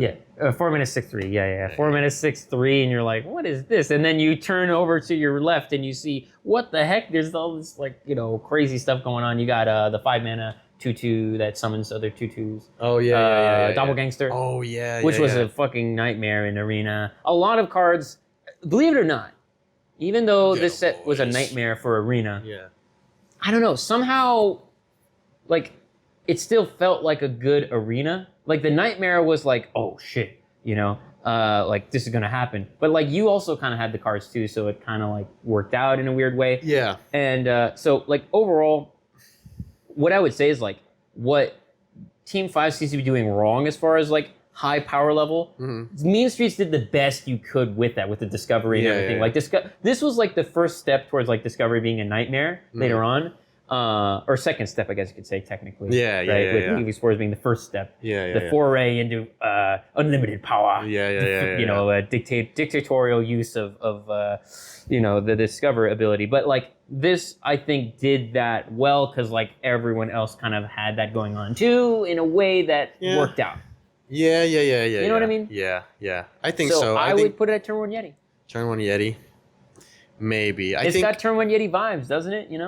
I mean, you brought up another point on why it was unhealthy, and then that makes me think okay, maybe it wasn't as good as we thought, because it's cool. I mean, I love that expansion. I thought it was amazing when it came out because it was the first after Whispers too. So it's just okay, cool. This is cool. It brought cool stuff, and it was pretty cool. But I mean, I don't know. I think there were a lot of kind of meta tyrants that were overlooking that were just not fun. I mean, I played Pirate Warrior because I'm an asshole, and it got me to rank 3, which is insane. Ranked was a lot more competitive back then compared to now, and I think that was kind of the only deck really.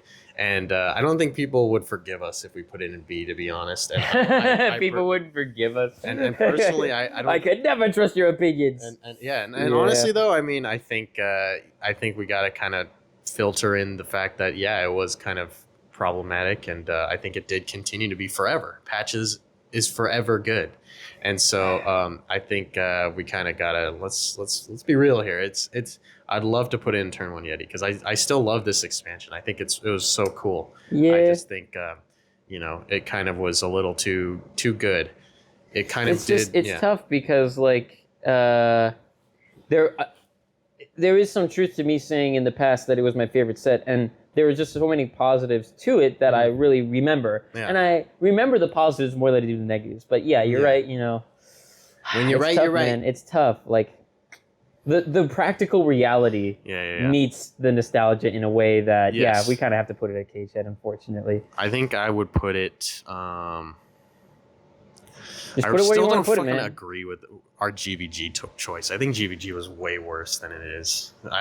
Really? I think it should be here at the very least, bottom of. Oh yeah, no, I'm with you 100%. Okay, cool. Yes. I would still put it in D. I kind of just don't. No. You think it's as bad as Grand Tournament? Come on.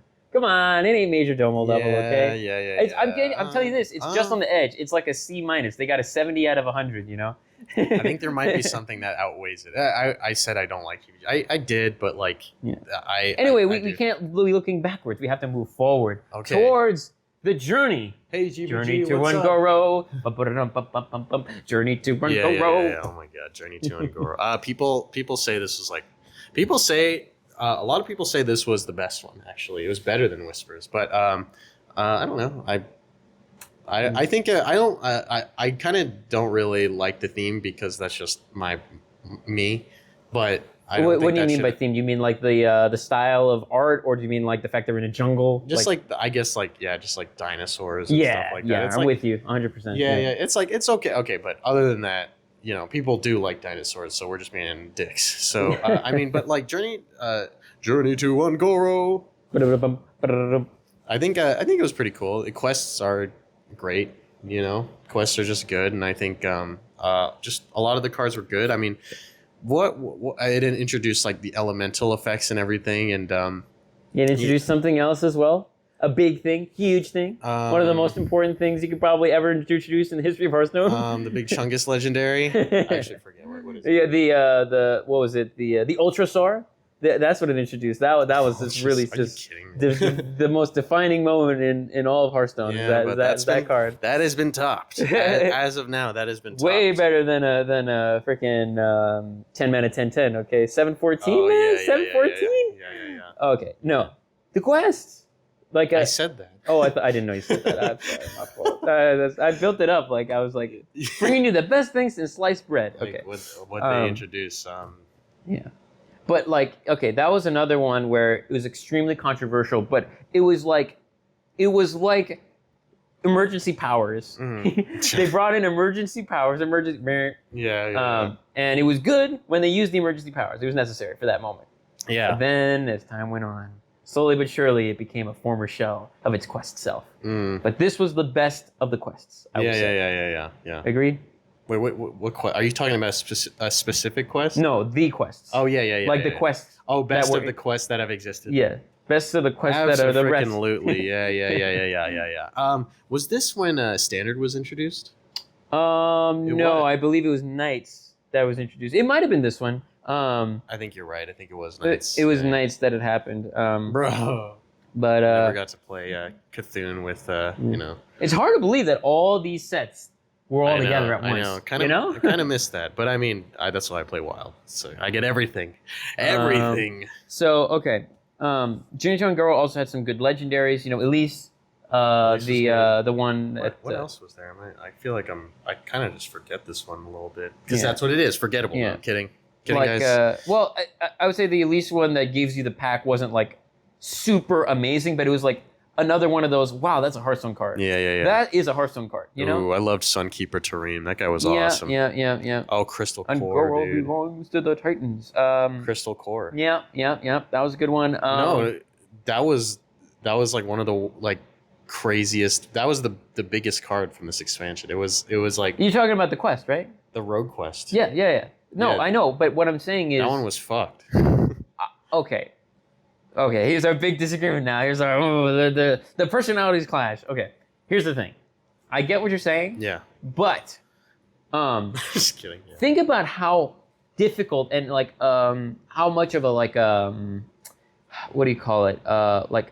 You really have to work to get that quest done. And so would you be working towards that quest getting done or working towards hitting the opponent's face and killing them, right? Because if you think about it, it's sort of like with Zulok, which had maintained and is still kind of maintained to this day in a way, like Zulok, the aggro warlock, of course. If you were playing Zulok, you wouldn't be playing a quest on turn one. You wouldn't care about all that. You would just be playing minions. Play minion, right? Keep playing minions. Yeah. And you'd be chipping your opponent away. Bing, bing, bing, right? But what is a rogue doing instead? Yeah. On turn one, they're playing the quest. On turn two, they're trying to draw cards.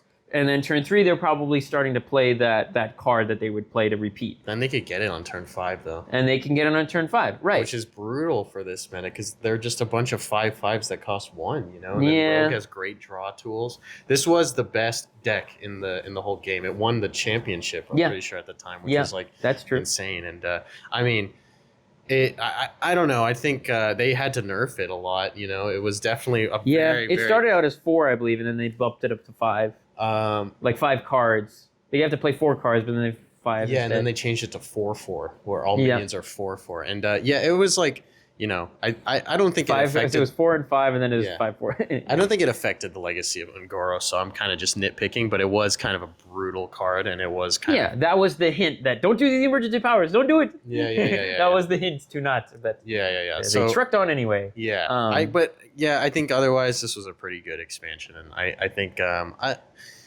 I don't know. I mean, people often put it in S tier, and I don't know. Is there anything stopping us? I mean, I am not there just yet, just because I don't know. I mean, I feel like Wait, for stopping from putting it in which tier? legendary. Oh, I was on turn 1 Yeti. Turn 1. Ooh, why? I was on turn 1 Yeti, dude. Okay, why? Well, what you said about Crystal Core is still somewhat true. I was just saying that I don't think it didn't have that power level feeling that that other quest did, I guess you could say. You also have to consider that arena was completely this was the okay, they're limiting people's rights now, and like there's discrimination going on, like just freaking what was it? Time Warp? Unstable. No, the 2 mana that gets you Unstable Portal. That gets you a random minion? No.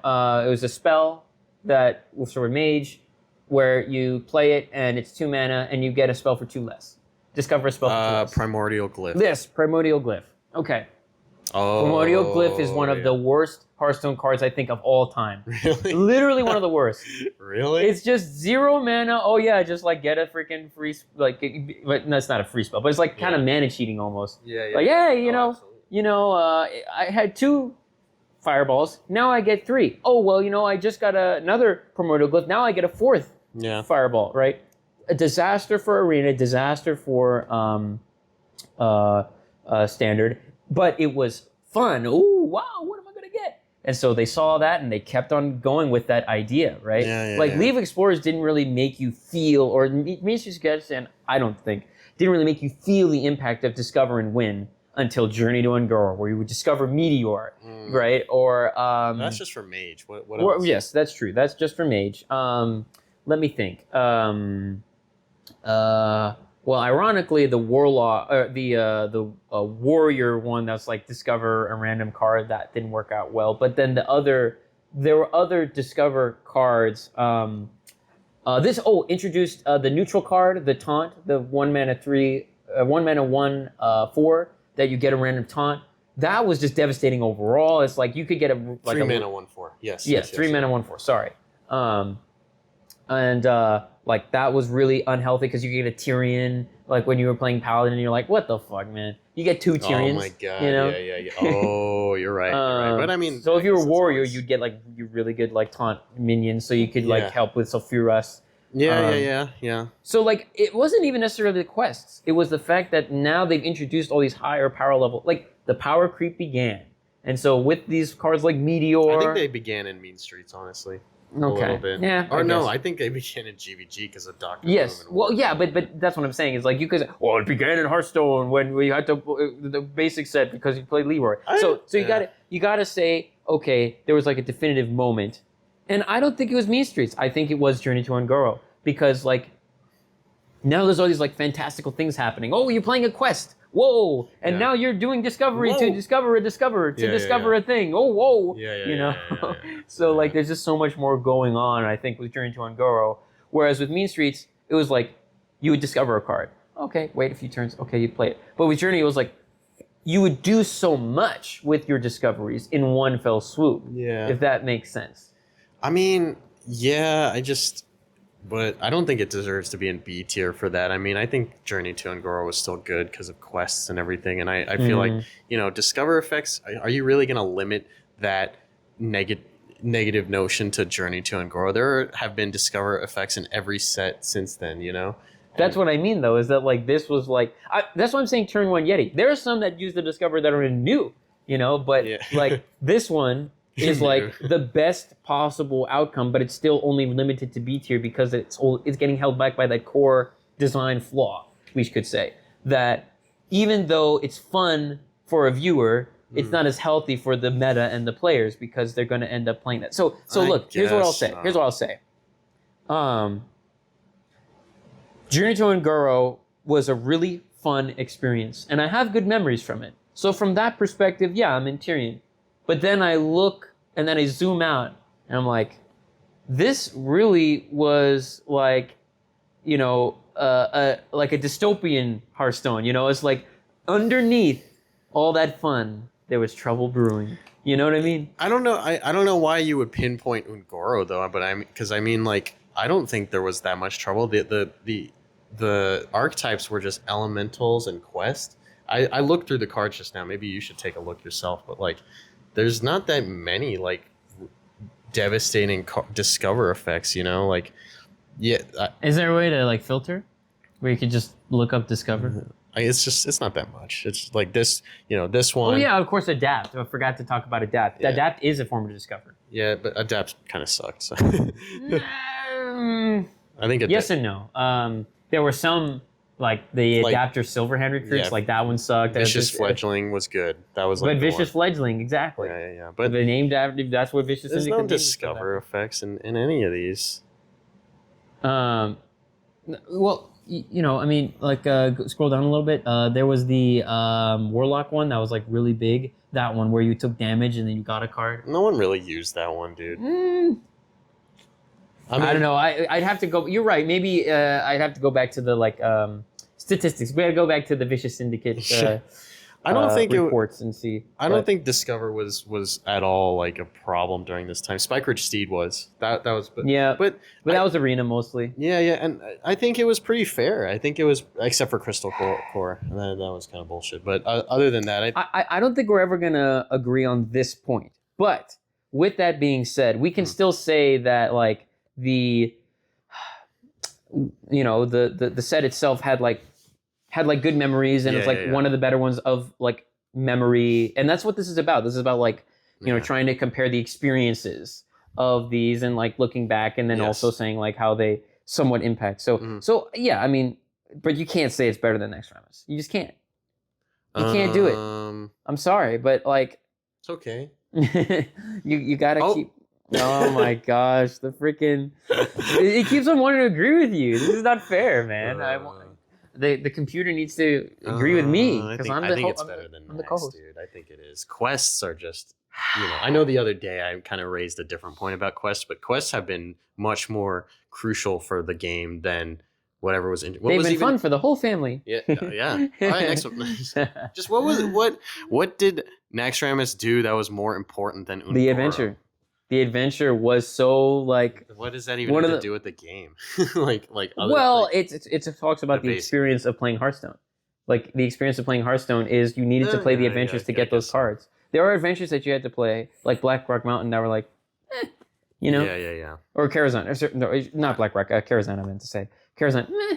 It's like, meh. There are experiences in adventures that are not great. And so, like, Journey to Ungoro is focused purely on the cards. But Naxxramas did both very, very, very, very well. Yeah. But Journey to Ungoro didn't have anything like that, as a part of it. So, I kind of just agree. I think that's it. Yeah, I mean, Journey to Ungoro was like, it was good. It was an experience, but Naxxramas was the experience, the defining experience. Like, do I really think that the power level of Undertaker is as devastating as like the discoveries and then the problem that could later come up with quests and then blah blah blah, blah like and the adapts and Vicious Fledgling, like there's all these little things like death by 1,000 power creeps. Yeah, I guess. I just feel like it was not Journey to Ungoro's fault. I think it did things well for the consistency of the game. There was like one discover effect in the neutrals.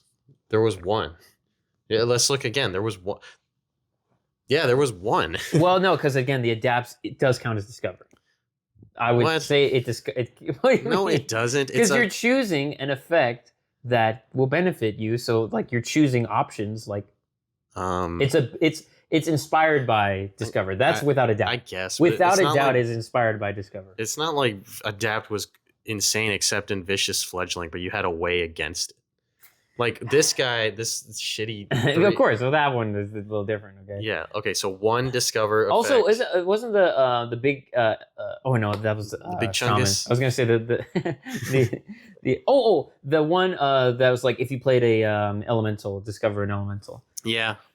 Oh wow. Come on, that was big. Crazy. That was big. What do you mean? That's you could discover legendaries from that, and they would like really like further impact the elemental decks. Yeah, but it wasn't bullshit. It was not. That was not like bullshit at all. It was like, okay, he's playing elementals, he gets the reward of the discover. Didn't this introduce the mech that like you get a mech, or was that in? No, that was in League of Explorers. Oh, okay, got you.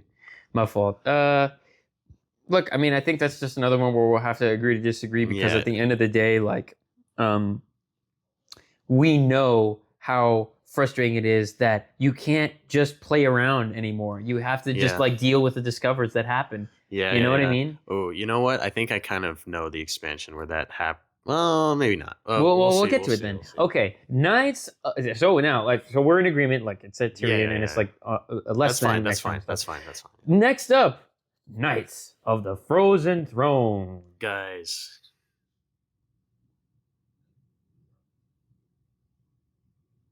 Okay, that was me frozen. All right. Oh. I was just like, okay, I'll wait till he speaks again. Okay, so again, one of those sets that's like so controversial because it's like, again, emergency powers. Like I keep on using that as the term emergency powers, but Death Knight was the emergency powers, you know. Like we introduced. Is that a good or a bad thing?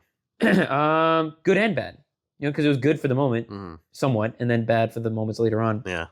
But it was like emergency powers related to. It wasn't really a concept at the time when they introduced Jiraxis. Jiraxis was like so unique. It's like, oh my gosh, the only. Yeah. And for all these sets, think about it. All these sets, not one similar card to Jiraxis. Yeah, until except maybe you could say Major technically, yeah, Domo kind of, and then also the priest power that like brings your hero to like full HP and like. The quest, yeah. Yeah. That like it like boosts. It kind of feels like that's a Death Knight hero or hero card, kind of. Anyway, but these introduced wacky, crazy, kooky kinds of Jiraxi. I don't know. Yeah, I think this expansion was just good. I mean, the only problems I remember were Bone Mare. Yep. And then the zombies were just ridiculous for I don't think Arena. Oh, for Arena, yeah. Oh, yeah. And they had to later patch it. The Arena impact was they were like, this is so bad because Frost Lich Jaina was insane. Yeah, I think this was around when Crip started to stop playing because of this expansion. But yeah, it was slowly beginning. He can't. It took a while for him to step away, but yeah, this was the beginning of the end. That's because he played Arena. I mean, you got to play it constructed, but he probably didn't like that. So yeah. Yeah, and Crip and I share the same philosophy where it's like he got to Legend once and he's like, bro, I can do it every time if I wanted. Okay, so, but like, how about like the cards themselves, like Lich King? Lich King was awesome. Yeah, when people saw it, they're like, oh my god, whoa! Because he got custom cards. And then like we look back now and it's like, wow, it's like that card kind of sucks compared to all the legendaries now. Sometimes he's used nowadays in like, you know, big decks because it's like, okay, yeah, of course. 8-mana 8/8 with Taunt's pretty good. Yeah, but yeah, 8-mana 8 draw card. But then it was weird because it was a bit of a mixed bag, like most adventures are, where it's like they also introduced like Arthas. Yeah, you're like, yeah. What? Yeah. What is this? I think it was just a good expansion. I don't know if it was necessarily healthy because a lot of kind of the problems that people call out in Hearthstone. And people are especially critical about in custom Hearthstone are like rest of game effects, and that's kind of what the heroes are. And I mean, like there were none that were like brutal. Maybe the Jaina one was pretty brutal, but some of them were really weak, like the Garrosh one. Some of them were really good, like Rexxar. And you know, that was the only flaw really. But I think realistically, just it kind of had the same faults as normal expansions, but I think it was still pretty damn good, and I don't think that would affect it from being in Legendary. But I gotta see how you feel. Yeah, and then like some of the things I was saying about Naxxramas still did apply to Knights, but when it comes to like the feeling, right, the vibe, like. This felt like a really cool experience. You're like, wow, there's so much going on here. You've got the new Lich King cards, and then you've got the actual like adventure itself that is really interesting and trying to play. Oh yeah, the adventure, that was awesome. That's what I was trying to talk about before I got it mixed up. But this was the one where you had to play. You know, everyone expects like, oh man, you're gonna play like OP decks. Yeah. And every time they try and play a deck, you're like. Nope. I'm the Lich King. I got you. Except Priest, I guess, because Priest was like meme. But that was the meme. It's like Priest was so bad in that era that like they had to give him silence. Just silence the hero, squelch the hero. That was Karazhan. Yeah. It's like Priest was like so like low quality that they're like, okay, the meme is that we're not gonna give Priest a what do you call it? A limitation, or at least I would say that's the speculation that I would imply as to the fourth wall joke of that. Are you saying Priest was weak in this expansion still? Well, I would say so. Yeah. Because the thing is, No, 'cause, it was too slow, basically.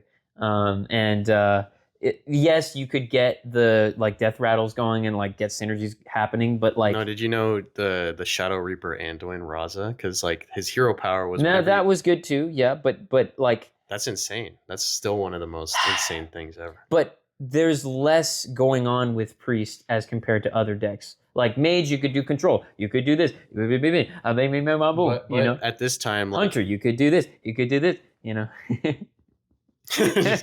but at this time, you make the argument about all the discover effects, but yes, it was slow, but at this time you could play Shadow Reaper Anduin, then Raza, or vice versa, and then you have all these discover effects to continuously deal 2 damage. I think like Priest was like decently strong here. It probably is a little problematic still, but I guess I was just trying to say he wasn't bad. Yeah, That was really good. I guess like from what I remember, that the Lich King abilities kind of affected the classes because the core, like there was always something tying whether you were Temple Mage or your Control Mage. Like there was always something tying. I forget what they were. It was like I remember Warlock is like you can't destroy all cards that are 3 mana or less. No, that was Hemet from Journey into No. I'm saying that was one of the like that was like the stipulation, the challenge when you played as Warlock. I think against Lich King is that you would have those 3 cost cards or less deleted. Yes. Because like you can't play Zulok, right? Yes. But that still kind of affected control because there were some key cards on control that were affected by something like that. So, but like when you are talking about Priest, it's like there just wasn't as much variety. Most people were playing that, so it was like the meme of it is like the power level was so low that you have to play that like scam. You have to play the scam. To win. I that's my recollection anyway. I could be mistaken, but in any case, the point is that was fun. That they did something like that. That they pointed at themselves and like, yeah, we know that Priest is not as good, and so we're gonna try and work on it. Anyway, so it was a good situation and fun experience. You liked playing that adventure. And I felt like this versus Naxxramas, if I had to choose, I would actually say Naxxramas was a better adventure. But as far as like sets go, I think this is Tirion. I think it's Tirion. What do you think?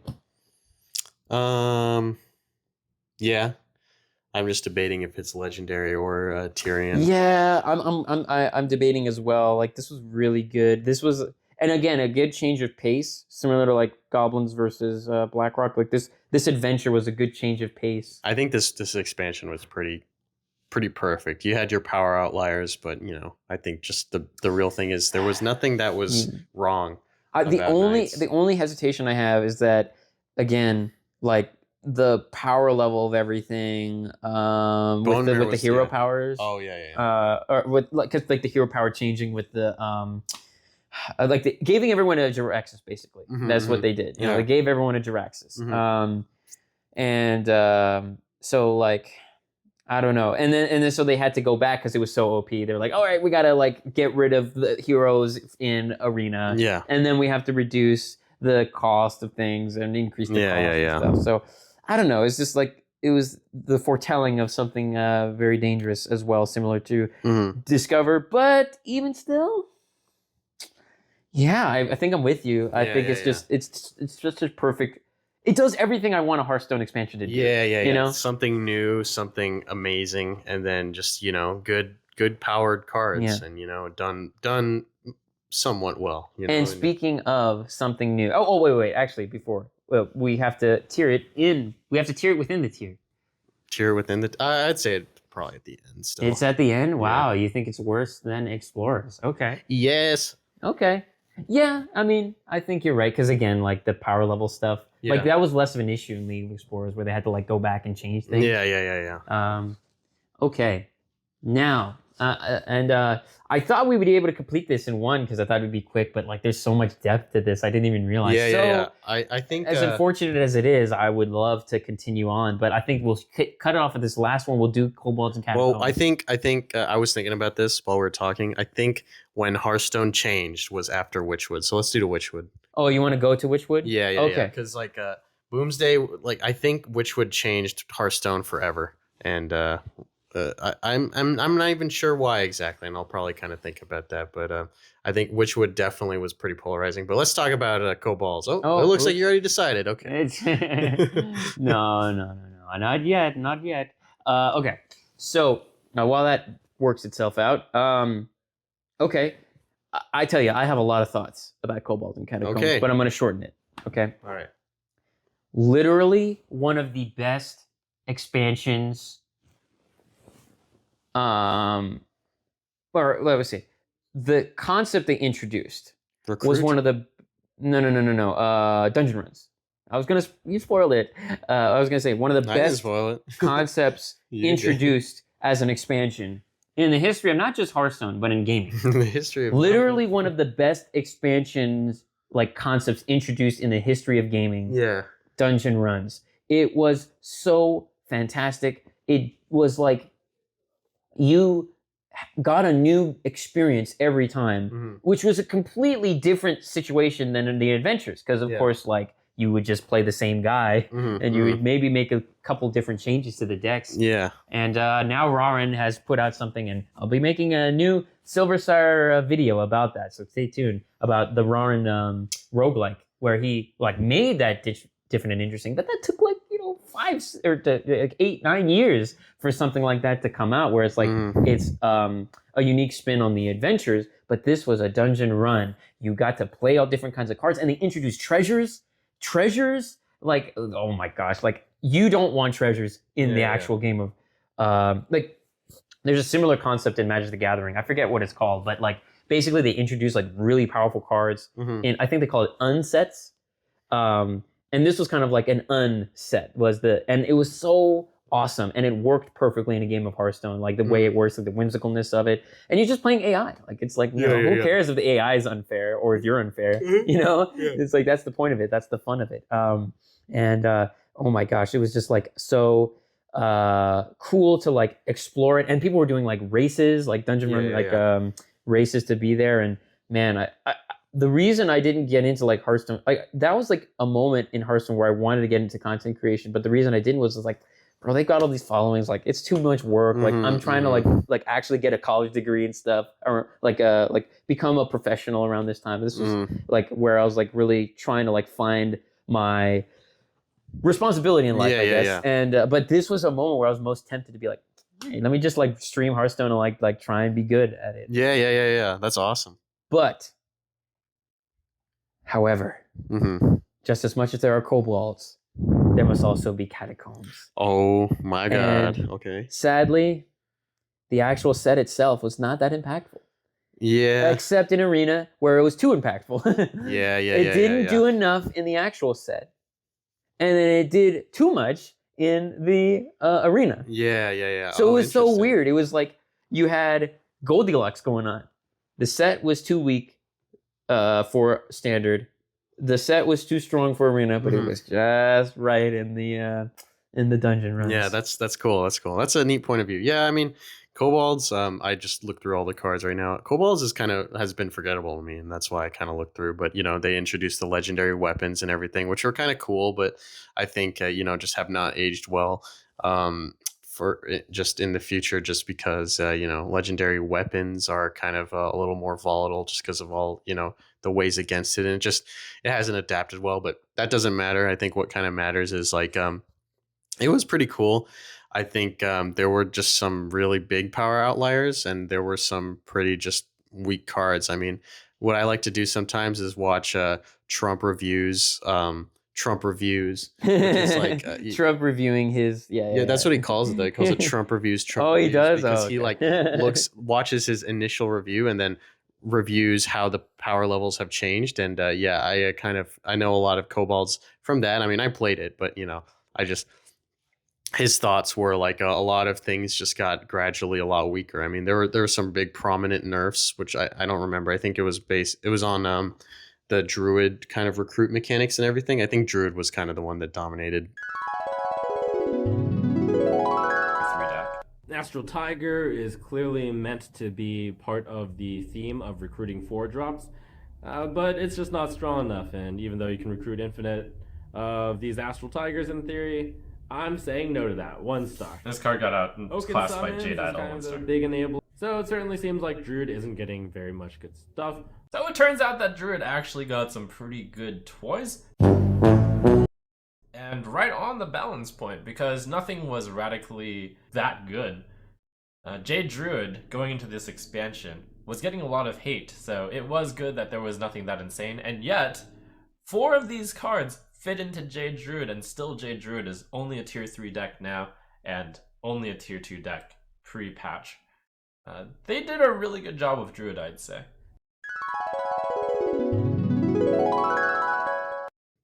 Mostly, I think I'm probably the least educated on this expansion, but I will say I just looking at the cards now, it just kind of did create some problems that are just so funny and random, because like King Togwaggle really messed up like created a lot of horrid archetypes in the future, and but the expansion itself, it was cool, it was fun. I think it just I don't know, it just wasn't too great, and it was such a mistake too. And this was another one of those like flashpoint moments where you can say to yourself, man, like this is where they thought that increasing power level would make the game more fun and better and make people want to keep coming back, because they love the Kobolds and Catacombs dungeon run, right? So let's throw in a couple treasures in there with King Togwaggle. Yeah. Here's the problem,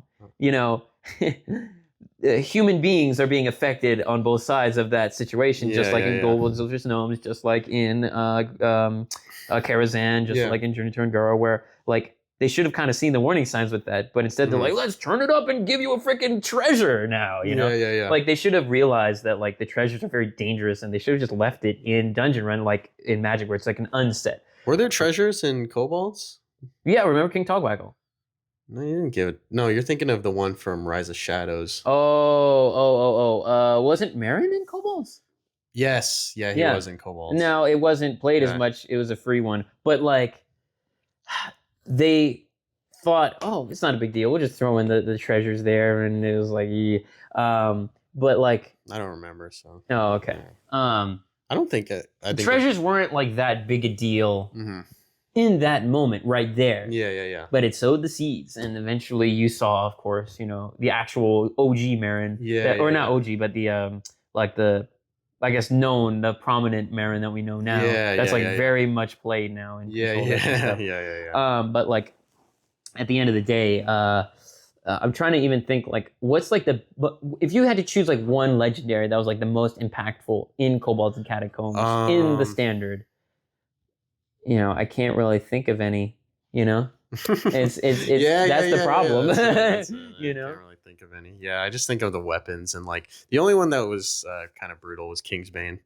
I just have plenty of experience hating that one right now, but I think in the past it was okay. I don't think there was a lot of support for it, and it was just it was an expansion that was fun to experiment with, but I think people kind of just like went back to their guns, because like you kind of just they threw in like a common here or there, like because a lot of the cards kind of Fungal Mancer did get to see play in like Zoologs and like aggressive stuff. So I call it a common legendary. It was like because you have to play Fungal Mancer if you're an aggro deck. Yeah. So there were like a few little things, but it was like at the end of the day, people preferred the dungeon runs, and they loved talking about the dungeon runs. Yeah.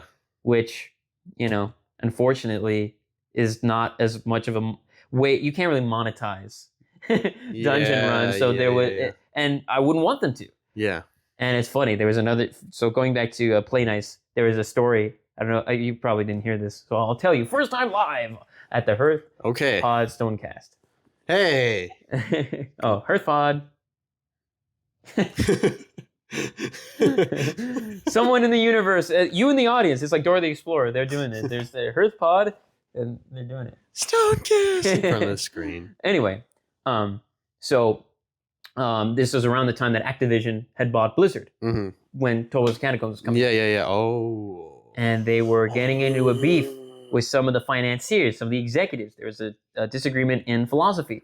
One side was like, you know, this ain't a free country. This ain't no free, you know, there's no such thing as free land, free labor. You gotta monetize till kingdom come. We gotta find ways to, you know, grow.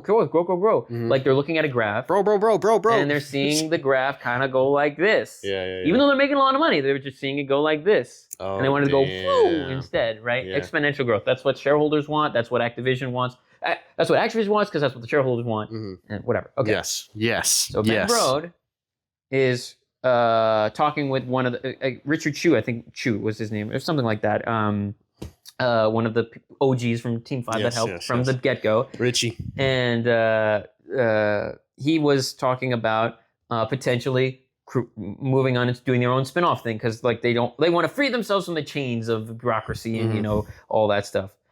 And every time an executive would come by or someone would come by, when they were talking about like you know what they what they're thinking about doing, like if they want to do it or not, they didn't like plan like a conspiracy to, like take over Blizzard at like Blizzard HQ or anything like that. It was more like, you know, hey, so like have you given that idea any thought? Are you willing to do it? Yeah.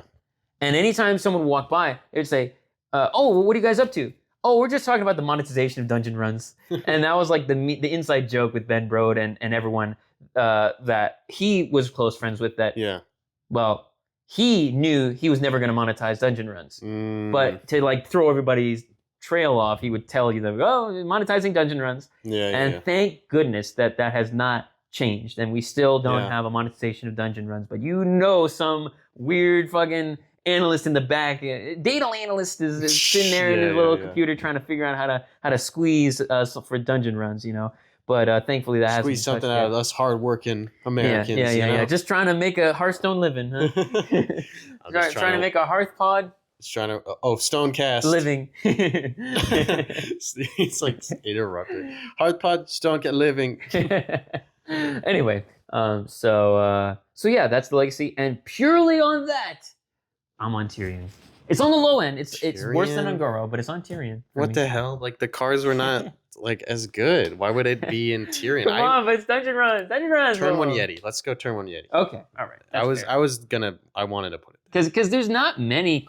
Like as I'm looking at it, there's not many sets I can think of that are turn one Yetis. The more I think about it, I mean, there's like one or two more that I could think of. But probably like March of Lich King or something, you know. Okay, yeah. Last one, fast one. And then we'll. Okay. We'll come part one. Yeah, and we'll stay tuned for another episode at some point. Okay. But this conversation has been very in depth, and you're absolutely right that like. If people are trying to get an idea of how we feel about Hearthstone, they could probably get a good idea from this. Yeah. And so, yeah. It's more suspenseful waiting for part two, which is the current set. That's true. But yeah, I think this is maybe like as an anniversary, like for the 25th anniversary episode, we'll do this. Who knows? Maybe we'll be going on for 25 episodes. Oh my God. Our 25th anniversary? 25th anniversary would be 2039. No. I meant like 25th episode. Oh, I see. Celebration, whatever. I see. So, Witchwood. Which one? That's kind of how I feel. Like, how would you describe Witchwood? Witchwood was just, I think, it kind of. Witchwood. How would you describe Witchwood? Witchwood. Okay. Go ahead. All right. We're done. Guys. It's not a funeral here. We're just trying to talk about Witchwood, you know? I'll be honest, I didn't play during Witchwood. Damn! That's how bad it was. But that's how bad they were at it. I did kind of stop playing for a while after Kobolds, so I think it kind of says something about the two. I mean, Kobolds was cool. I just, I think it just kind of, it just was like, it got a little boring at this point. I don't know why. I don't even know why, because I love the game. It's just, and there was nothing wrong about it, but Witchwood definitely kind of cemented it as being like, okay, Hearthstone, because the reason why I get upset with Hearthstone a lot is because of the metagame sometimes. You know, I think the fun of the game is trying new things, which you could do so well in Wild, and that's what I do all the time. And then Witchwood kind of made that so it was strictly this set that you had to play, which was, I think what a lot of people criticize it for is it was one of the most unhealthy, probably the most unhealthy set for the game because of the startup game effects. And that's why people criticize them a lot because startup, Baku. Yeah. Because just, I think startup game effects can make or break the game, but it also needed kind of an expansion of that design space. I think startup game effects are fun. It's just, they need to be really limited, and these were not really limited. These were the most brutal, brutally good start of game changes.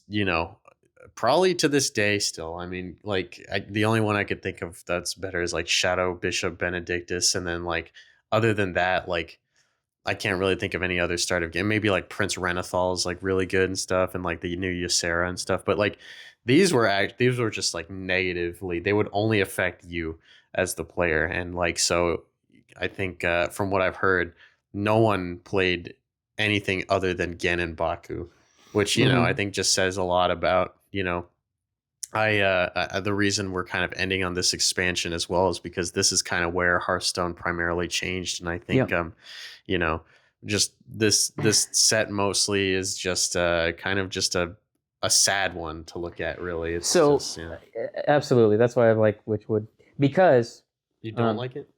I do not like it. Yeah. It's definitely pretty bad. I mean, the only thing I like is Monster Hunt, but I'm like, bro, you don't really.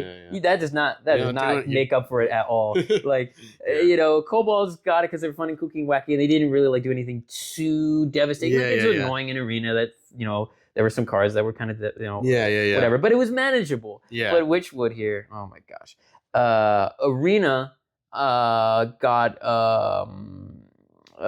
what were some cards in Arena that were pretty devastating? I'm trying to even remember. I didn't really play. So. Yeah. If I think back hard enough, there was probably because you couldn't. I don't think you could draft Gen or Baku in Arena, so that wasn't really an issue. But the Echo but they cards? were, huh? The Echo cards? Yes, good point. Yes, Echo cards. They. It's not that they didn't have impact, but they did see play. Our Vigilance Shall Never End. The 3-mana 2/4. Yeah. Those cards definitely did see play. But when it happened, you were it felt like it unnecessarily extended the life of an Arena match, where you'd be like, oh my gosh, this guy's still not dead? What the heck? Yeah. Oh, he got an Echo now. And it was more annoying in Arena than devastating. And that's not what you want to have in an expansion. You want it to either not affect it or affect it in a way that's noticeable in some way, but affecting it where you're just I don't really want to deal with this. Yeah. That you don't want that in a gaming experience, and that's what Echo felt like. Yeah. And so with that being said, so we go all the way back to Hearthstone. Okay, so this is why it was important that we establish the founding of Hearthstone was so important. Yeah. Each hero power balanced against each other. That's what was so amazing about it. That was so beautiful. I didn't mention that because that's not relevant to the cards. The hero and the power is separate from the cards themselves. Yeah. This is where we need to talk about the genius of the hero powers. Each hero power balances well and effectively against each other hero power. It's so it's like a Mozart painting. Not all of Mozart's paintings were perfect. Hey, not all of Mozart's paintings were perfect. Huh? That was beautiful, man. Hey, the end result, though, that sucker's gonna sell for $1 million. There's that quote from that was my reference. Is the quote from the Kansas City Chiefs. I'm just trying to tell you I'm not dumb, okay? I know that Mozart didn't do paintings. He's not dumb, guys. That Mozart, it was like a orchestral arrangement that was just so beautiful it brings a tear to your eye. Each hero power beautifully matches, and throughout the history, even when Grand Tournament came out, it was like, what made Inspire so good is it's like the hero power is not that OP, but it's just good enough that if you play it every turn, it can sustain you still, but not enough that it's super crazy. Right? Yeah. But Witchwood completely destroyed that. It basically put a fat big old I don't give a fuck on that, and it was like, come on, you're not understanding what they should have done is do X amount of things and then your hero power upgrades. But to just say, nah, you just get it now. Like, what? That's ridiculous, and very frustrating. But we didn't fully appreciate it because I think you got both of those for free. Right? So we were like, whatever. Did you get? No, you got to choose one. You got to choose one. Yes. Yeah. But you still, like, it was like, but I get to get it for free. Well, yeah, but it is still impacting the core experience. So I think that's the weird thing that, like, when we played it, it was like, whatever. But now looking back, it was like that was not the move, man. That was not the move. Yeah. What did we do? Now, ironically, I know it's weird, but we were talking about this, and I was trying to think about like what made this my answer. But my favorite Hearthstone card of all time was the Hagatha Hero. Oh, and I think that was because the Hagatha Hero, for 8 mana, gave you, like, for 8 mana getting a 3 damage to everything. Is that on its own, at 8 mana deal 3 damage to everything? At the time. At the time, pretty fair. Yeah. And then it was a hero power, right? Where you get like a random thing and you're like, oh, okay, that's... you get a random shaman spell each time a minion dies. Yeah. So like, I don't know. That just even though it's a random spell and that's usually not a good thing, the fact that you had to spend 2 mana and you don't discover it was what made it acceptable to me. And like it felt good in a way when you play that card in a lot of different ways. I don't know. I just don't remember having a negative experience when I play against Haggard, like, oh my gosh, he's getting all these spells. Yeah. Not like Yogg, where you're like very feast or famine, where you're like, or woo. Hagatha was more like, oh, that's just a natural progression of the game. Okay, they're getting some spells. Okay. I guess that's what made it so great for me. Is it's like it did everything that it should be doing, and then a little bit more. Yeah. Which is weird that it came out of Witchwood, but that's my logic. I don't know. But what's your favorite Hearthstone card? Favorite Hearthstone card? Yeah. It's from a future expansion. Oh, dang. Say. I'll say when we get to it. What? That's what you just did. I'll say when we get to it. Yeah, but I also should think about it more too. But I'm saying we don't know when that episode's going to drop. It could drop like 3 months from now. We don't know. You got to let the people know. Within this, just say what the card is and like why you like it, but you don't have to talk about the set. Within this set, I would say it was N'Zoth. I think I also need to think about it. I need to think about it because I was going to... Wait, which N'Zoth were you talking about? The N'Zoth, the OG. OG. Okay. The new one's kind of... I mean, the Madness of Darkmoon Faire one's kind of cool, but I just always like N'Zoth because, like, N'Zoth was always I remember. A good... A really just cool card. It's like, you need your Death Rattle minions to die, and then you could just bring them back and kind of just, you could turn the game around in a somewhat fair way because you contributed to it. But I mean, okay, I'm with you on that. Wait, why did you mean future expansion then? Because that came out in Whisper. I said amongst these. In the future expansion, I would have said like Patchwork, but I think I gotta kind of think about it. More I just meant overall in the history. But you would have to think about that. I would have to think about it. Probably. I will say for now, I think it's Patchwork, just because, which is like I totally look like an evil asshole, which I am, guys. But it's just because it's like, I don't know. Nowadays, you kind of have to deal with just awful win conditions, and like Patchwork is a great way to kind of even things out. I mean, it's a little unfair because you don't need to do anything to get that effect. It's just expensive. But I mean, like also I don't want to keep talking about this because we're talking about Witchwood. but that's just, fair enough. We are in the future, not in the past. Okay, so with that being said, So yeah, I mean, the only positive I would say about Witchwood is the Hagatha card, which is like you don't get credit for that because that's just one blip in a whole lot of and it's like BS. you know. Blip in a BS. Yes. And then you've got Monster Hunt, which I mean, I'm always going to be a fan of dungeon runs, but this Monster Hunt, even that was not done like very well. Yeah. Okay. About time we wrap up. Yeah, exactly. This is perfect time. Yeah. But like basically, the Monster Hunt was kind of low quality. Like it was pretty low effort, really, if you think about it. Because you can only play one. Anyway, okay. So with that being said, Witchwood, I would put it at Major Domo, dude. Yeah, I'll put a Major Domo. Yeah. I think there were redeeming qualities about it. Maybe I just don't want. I feel like it doesn't deserve to be in F tier. I don't know why. Yeah, it's got the dungeon run. That's why. That's why I can't bear myself to put it at new. I just feel like it got did the dungeon run. It did improvise in a cool way. I think it could have been done differently. Like maybe like it should have done something for the cards in your deck or something. Like the bottom 10 cards cost 10 or one less or something. It's just like it needs. It kind of needed to be a little more reserved. But absolutely. Let's end. So yeah, that's everything, man. We really went on for quite a while. I didn't really appreciate that. But I think what we're gonna do then is this is gonna be a 3-parter. Okay, we're gonna do 2 parts. Yeah. We're gonna split one here.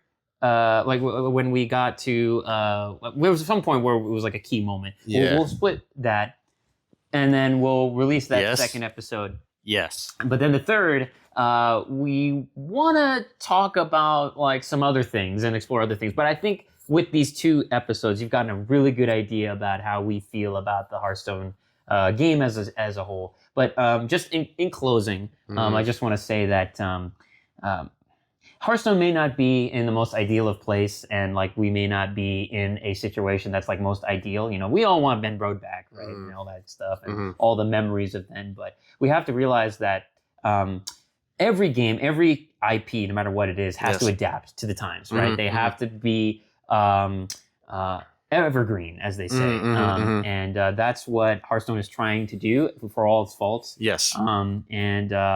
So what we want to try and do with this podcast at the end of the day is talk about that with you guys and how we feel about those changes, and talk about maybe ways to move forward. Because here's the thing, there's a lot of people who are stepping away from Hearthstone, and I feel like that gives us an opportunity to step forward, right? And we can start doing things that engage those people who maybe share the same thoughts that we do about how like we do miss the old Hearthstone, but we're willing to continue talking about it because it will. I mean, we just looked this up. We'll put it on the screen right now on Google Play. It's the 3rd most paid. Like it's got like 5 million monthly purchases or something of that nature. It's like one of the biggest, and this is right now, right? So wouldn't think. Yeah. There are still plenty of people.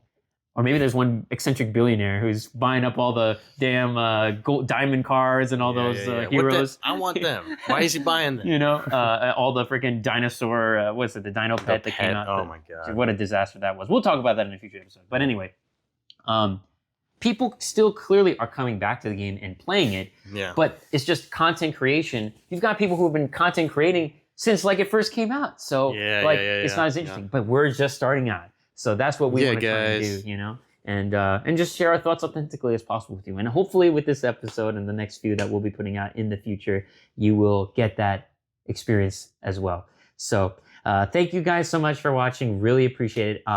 Like we said, we're going to be on everything. We're going to be on Spotify, Apple, iTunes, wherever you can get Roblox. your podcast. I don't know if that's a thing, but if it's there, we'll put it on there. We'll make it a thing. So yeah, that's pretty much everything. Do we need to figure out an outro? What's the outro? Hearthstone Podcast out. What the fuck is the name? It's HearthPod-StoneCast. How do you mess that up, man? Come on, it's so classic. Everyone's gonna remember, right? HearthPod-StoneCast. Wait, no, but no, we got to do it like.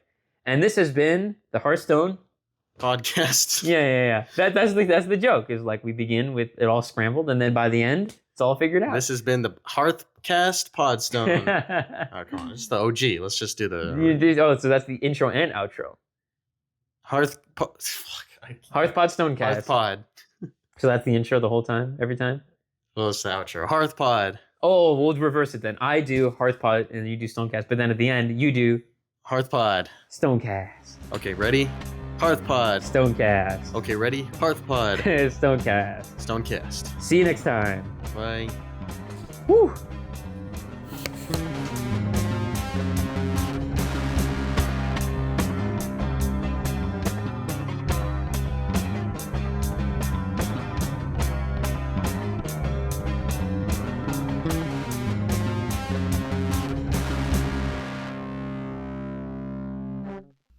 Greetings and salutations, my friends. If you enjoyed my co-host's wonderful banter, be sure to check this video's description to give him the credit he deserves. And remember, vote early, vote often, and manifest your democracy.